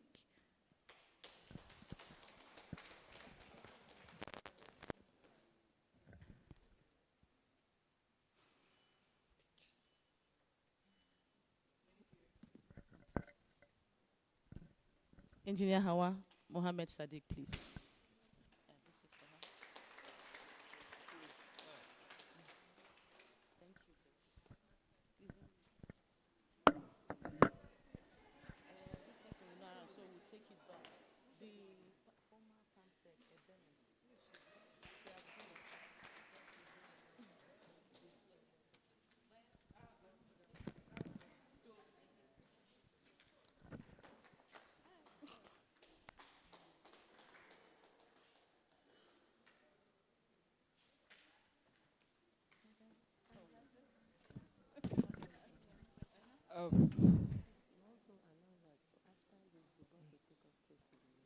Okay, can we have Engineer Gladys? Affiliated engineer. Yes. And immediately after her presentation, there will be a bus for people that want to go back. But we can stay. If there is any question, you can ask so that we will answer. Thank you, ma'am. Good afternoon, everyone. Okay, I'm happy to be here, and I also want to use this medium to thank our mommy director, because I've been hearing from the presenters how women should carry other women along, and that is what she has really been doing. She has really been carrying other women along, and especially me, she has been carrying me along. Anywhere she knows that, okay, there will be people that will inspire them to go into farming in one way or the other. She will always say, you know, Gladys, come. I even attended a program last year, December, where she organized a retreat for her church women. All the women there, we gathered in a place, and, you know, we had other people present, and I also spoke about farming. Everybody should have a farm in their house. Most of us here, I think maybe almost 80, if not 90% of us are living in urban areas. So that means you might not have access to large expanse of land like our Queen Mother. So the little space you have in your compound is enough for you to grow food that you and your family or even neighbors or your community can eat. Like we've been seeing from the presentation, that Africa is urbanizing very fast, and Nigeria is also urbanizing fast. So it means in few years to come, we'll have less land. And also, we also see that water is becoming a challenge. It's scarcity of water in urban areas. So when you are able to practice some innovative farming system, you use less water and you use less space. So it's very easy for us to practice in urban areas. So I'll just briefly talk about sack farming. Like Mommy mentioned, her yam is ready. In fact, Mommy, they are already sprouting. I kept them somewhere so that they can sprout, and then maybe after this conference, we'll move it to your area. So everybody can grow yam in their house. I actually did yam last year, about 50 bags, and the germinated varieties. The variety of yam I use is Fakisa. It's the Nigerian type of yam. It's white and very nice to taste. So that yam produces like 3 or 2. It grows in multiple. So most of them came out 3, like Mommy said, triplets in a sack. And it did very well. I didn't add fertilizer. I only add poultry droppings when I was preparing the sack. And everybody can do it. It's something you can do. You either buy the seed yam from the market, or as you are eating your yam, you cut it, and within 6 months, it's grown. If you don't want to do it during the dry season, you can do it during the rainy season. During rainy season, you don't need to do anything. Just plant your yam in a sack with sand, and then make sure you put it close to the wall. So let's say if this is the wall, you know yam grow tendrils that need support. So when you put a nail on the wall, then connect a rope to the sack, and then your yam grows. After 6 months, you see when the leaves start drying out, you know your yam is ready. If you want to do it during the rainy, dry season, you can also do it. So it means you can grow yam twice in a year. Very easy, is working. When I went to get the yam for this season, it was funny because we had people, we go to a village market in Gwagwalada, they call it Dobi Market. It's affordable in that area. When I got to Dobi Market, I saw that I was not the only person coming to buy them. I saw other people. And I was like, why? Okay, where are you planting? And they say, they are planting in their compound. And we formed a group. We decided to go together to look for the best yam. They told me their experiences. I shared my experiences with the variety I'm using. And this year we added another variety, a boss variety, which is also, that one grows big. It doesn't come in multiple, but the size is huge. So these are things we can practice around our houses. We can do fish water farming, which is called aquaponics. If you can float water on top of float your crop on top of a fish water, it will grow because the fish water has nutrients. So for the want of time, I will not say much, but we are in Gwagwalada, and like Mommy said, yes, there are also greenhouses in different sizes.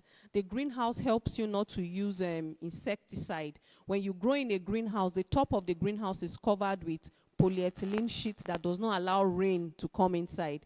It means you control the quantity of water you give. You know, too much water is also a problem when you are growing crops. So you control the quantity of water that come inside, and then the sides are protected by nets. So it does not allow insects inside if you manage the opening and closing of your door very well. So it means you are not going to use pesticides. So you can now eat safe food without pesticides. So all this is available, and you can get to me through Mommy. Thank you so much.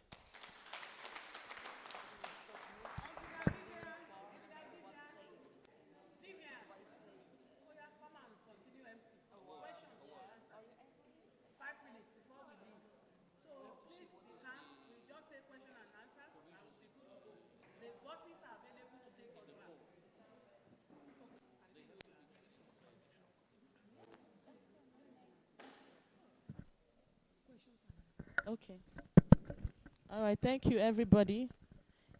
We'll be needing few questions and answers, maybe 2 questions, please, of what we've been learned by Dr. Najis. Any questions on women being the decision makers in irrigated agriculture? Maybe it mustn't be what the presenter said, but anything that comes to your mind. No questions? Okay, thank you. Nice. Engineer Esther, I want to ask you to submit some of your experiences in irrigation and drainage operation and maintenance, if the women active, I don't know, and about the water saving activity. You could nominate one farmer for, we have What Save Aware in ICID, and you now, this September we have forward irrigation in Malaysia. And I want to encourage all of your colleagues, specifically the colleague who works in Nigerian National Committee, with cooperating with scientific people, to submit the paper about your activity and your experiences. This is the very good platform you share, your experiences like the lady explained, okay? And I consider one presentation for Nigeria CID about the activity that your woman active, okay? And I consider this one because we want to consider this in the proceeding and after that. And another things I recommended that you submit, read the What Save Aware, this aware for 4 part, I think, maybe for technology, for management, for young professional, and for farmer. Okay, the initiative that you submit that related to the saving water. Okay, if you have any activity, I ask you to submit, especially the farmer. This is the very good chance, and what? Yes, young professional as well, and in management level, for management of water, do you know? And technology, water saving it, yes. Check the ICID site and see the protocol and see the guideline to prepare the document. Thank you. Lastly, we're going to call the president of ICID for comments.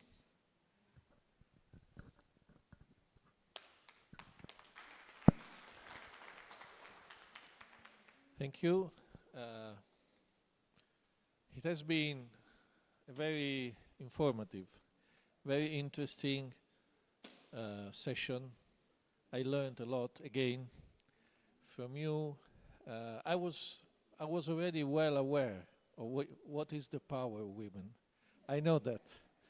I know that, and you must know that Dr. Nagas was there when I was making my speech to be as a candidate to be a president of ICID.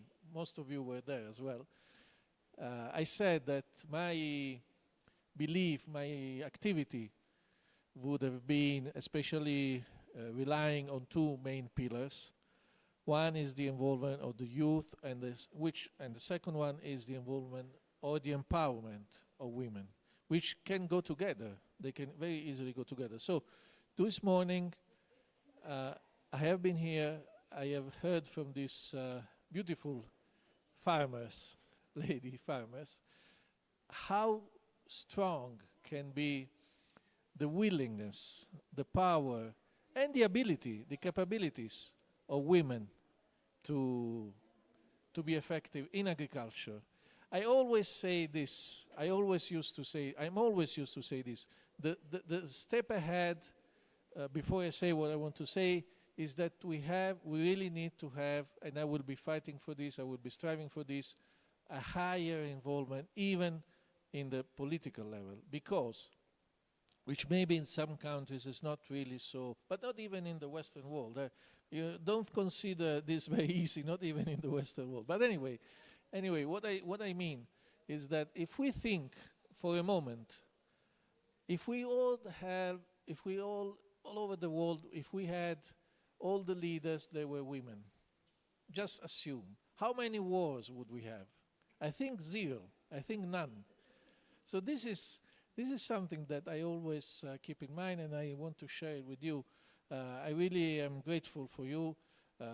I'm grateful to you for this very informative, very interesting session. So if with the help of our chairperson of the task force on women empowerment, we would like to have you, as far as it's possible, in our World Irrigation Forum, because we need to highlight, we need to testify what can women do.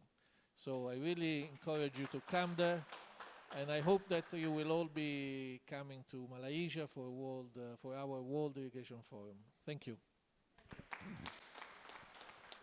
Thank you very much. May I call the director, the chairperson of the NINSIT, to give a closing remark for this session. Thank you. President ICID, Queen, our mama, Professor Emeritus, Adeyeye, all distinguished delegates and participants, particularly my sister, Dr. Nagis, who is the chair for the task force on women empowerment in water management in ICID. I want to sincerely appreciate every one of us for finding time to be here for this event. We all had other programs that we could have attended, but because of the importance that you have attached to this particular session, you are all here. Don't let me forget my friend Peggy. She's a nice friend of mine, and we have been relating well. And my junior brother, Pastor Ayo, thank you for being here. All my management staff and my women, no water, no. Let's take it gradually. Let's take it gradually. Don't forget. No water, no farm. No farm, no food. No food, no life. No life, no nation. So let's do it again now. Can we go? 1, 2, 3, go. Great women. No water. No farm. Because you need water to do farm. No water, no farm. No farm, no food. No food, no life. No life, no nation. No nation, no continent. So African continent has come to stay. We are going to have irrigated agriculture for increased food production, not only in Nigeria, but all over Africa and all over the world. And by that, we believe that the pressure on the natural resources will be reduced. Also taking into cognizance climate change. Hello? Slogan. So once she shares this strong slogan, then we take group picture with the president. It's a privilege. And then we move to the boss. Thank you. When I started to establish the task force in the ICID, the title of my first presentation and my first activity in the women aspect is water is the elixir of life and women is the giver of life.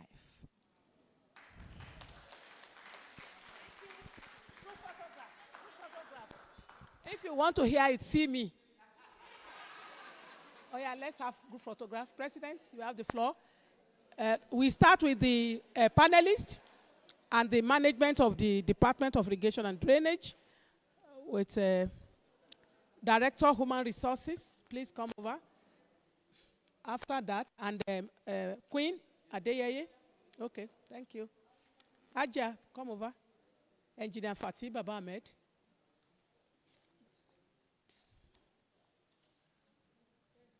Peggy, yeah. Peggy and Dr. Nagis. Dr. Nagis.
All women.